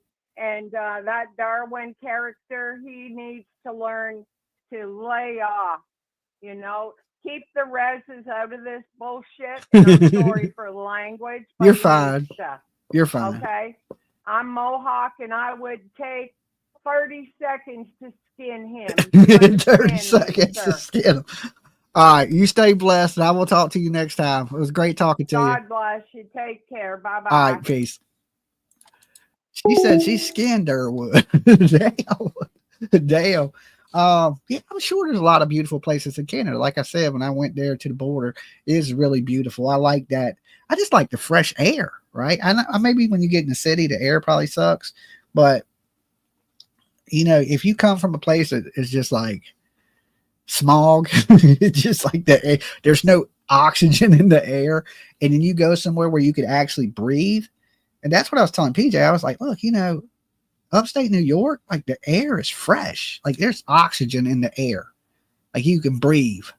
And I was like, I can actually breathe really good here. It's something about getting good air. It's like makes you feel better, and I like that. I like the area. So most likely you guys will see me in Canada. It's just when I can't really do no sleuthing for a month, and it's like I'm behind the curveball. Like usually this information, if I was boots on the ground, I think I would know more about what's going on in this case. Right? I'd have eyes on things. I'd be talking to all the locals, even the ones that didn't want to call in, because I know the ticket, how to get the most information, hear all the rumors. All you got to do, and I do this in everything, find where the locals hang out. Some places it's hardware stores. Some places it's gas stations. If there ain't nothing around, they'll hang at the gas station and shit, right? If it's more urban area, the local watering hole, a bar, right? Go sit in there, start talking to people, go hang out where the people know each other and they've lived there all their life. That's where you're going to hear the best stuff. And that's what sucks, because usually that's what I do. And that's how I know everything before it comes out. But in this case, like I said, that couldn't happen. But we're going to make sure that in the future, if somebody goes missing anywhere in Canada, and the only thing is I ain't going to Mexico. Okay. Hey, you go missing in Mexico, you on your own. You go missing in a third world country, yeah, I ain't helping your ass. I would want to, right? But I ain't going missing. And ain't nobody holding me for ransom, because nobody would pay my ransom. So I'm staying out of any countries that want to hate Americans. All right, one more call. Phone lines are open. Come find these kids. RCMP needs help, it seems. Don't make it so hard to get into the country. Let people in. If they're coming for a good reason, Tim Horton in Canada. Dolly. Hello. Hello? Yes. Oh, Can you hear me? Can you hear me? hello. I hear you. Yes, this is. Oh, this is Dolly Vision? Yes. Okay. I wasn't sure. I took you off the phone and called on the direct line. Oh, okay. I've been trying to call for days. Oh, I've seen you call come in, but every time you call, somebody's been on the line. Yes. I'm calling from New Brunswick, Canada. New Brunswick. Okay. Yes. And my husband is an elected leader on the First Nation. Uh-huh. So I just seen some of the, I know everyone's probably going to disagree, but I think there's some truth in what he's saying. Derwood? Because, yes. Derwood? Yes, because RCMP would need permission from Chief and Council in order to go on the reserve. This is Atlantic provinces only. We have different rules than the rest of the First Nations in Canada. Okay. And we also have different social work, like CPS is what they're calling it. Yeah. So they would have to be, if she were to take, I don't believe the children are on the reserve with her, but for her to take Meadow on the reserve, it would be like the reserve CPS would have to be in charge of Meadow. It would no longer be, because they lived off reserve, right? Yes. So it would be, so it would be non-native social work that would be on her case versus on the reserve. It would be a totally different social work system. Do you work in in a factory? So I work. I have a little mini casino here. And oh, are you hearing the fridges? Oh, I'm just hearing a bunch of stuff in the back, and I was just wondering. Okay, hold on. Let me move. Let me move away for you. It just sounds like something industrial. Just let me go outside for you. Might be a little easier. Oh yeah. Okay, now it sounds like you. Yeah, there you go. Sounds like you just got off an airplane. Yeah, no, there was a bunch of coolers behind me. Oh, okay. I was wondering. Yeah, no. So, and I could see we had a missing girl from our First Nation years ago, and the whole community was out searching. Like there was not a person not searching. Other communities, other First Nation, like Micmacs is what she is. They'd all be searching. So just the fact, like me and my husband and everyone here talks about it all the time. There's something weird that no one in that community is looking for them. There is a website for missing Aboriginal women and children. They're not even listed on there. Like there's, I believe, and they would hide those children. I think they would. I definitely think they would. What? Like within, like not on the where she is, because they know. Okay, did we lose her? Okay, AOL got her. All right, Tom from MySpace walked up and snatched the phone out of her hand. Oh, you're back. Yes, sorry, there was a vehicle that pulled in. Okay. But yeah, I believe that they would. If I don't know if she left, because what I'm hearing was the CPS was supposed to be there that morning or the day before because of the school calling in on the kids. So I don't know if she removed them from the home, not wanting the non-native to take them social system to take them, or Daniel was abusive to her and she removed the children. Like the mother caught her, like what's going around, and now she's stuck, right? The mother's like, what are you doing at the end of the driveway with these kids or without the kids? The kids are missing. She wakes up Daniel, he goes looking. So is she going to tell him I'm running away with the kids and I'm about to leave with the baby? And now she's alone with him. She can't tell him if he's abusive. Yeah. Like, she's in danger if she were to tell him. So I think that's why she had to go as far as call 911. Yeah, but why let it continue? I think the friends that helped her remove the children. It was too far gone by then.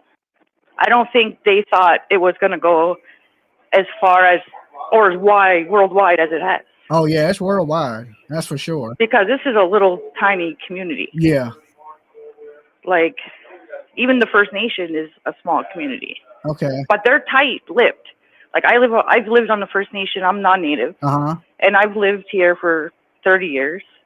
They do not have a good relationship with police or with CPS. So I really do believe, and they have connections everywhere.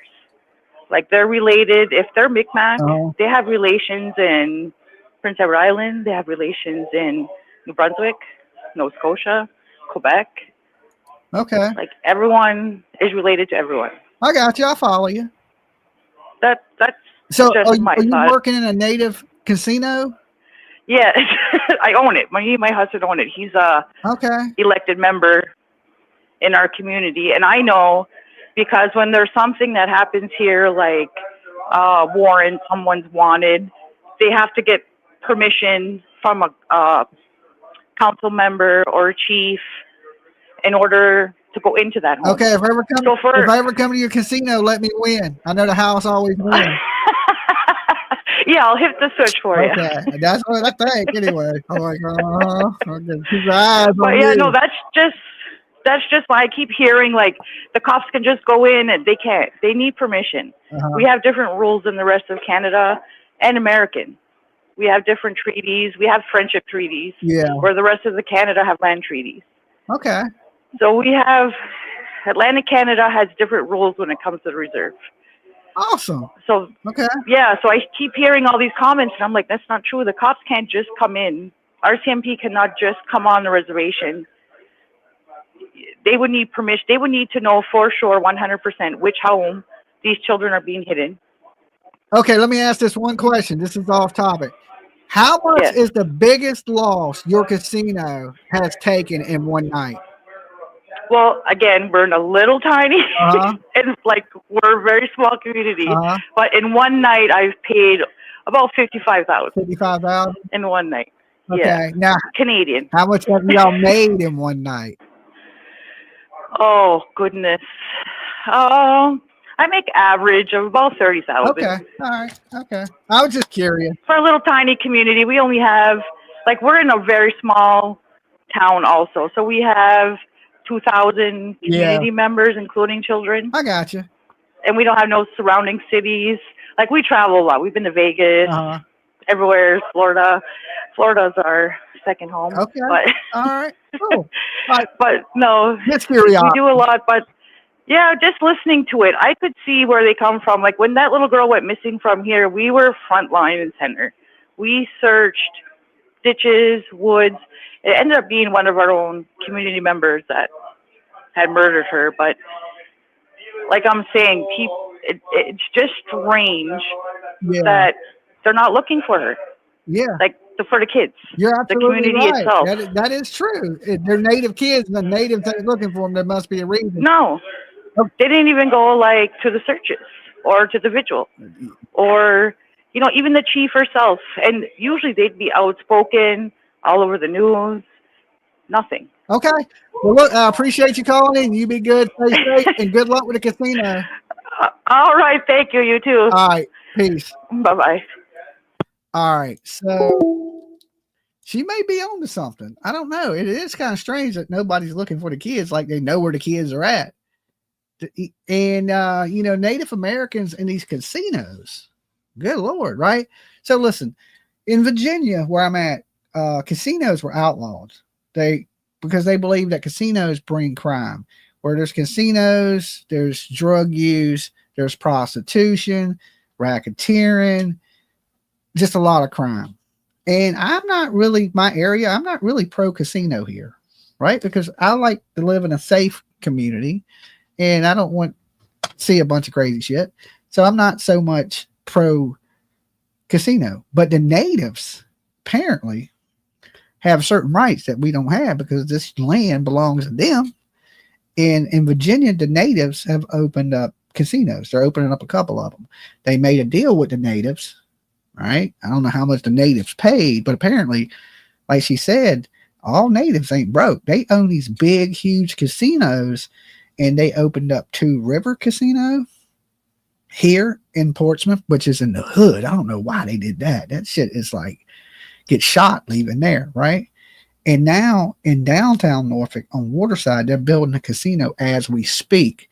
But these casinos are owned by the Native Americans. Some Native American, I don't know exactly who, but they're building them. So, but anyway, guys, I'm getting ready to get out of here. Y'all be good, stay blessed, and I will see you guys tomorrow for another video. All right, peace.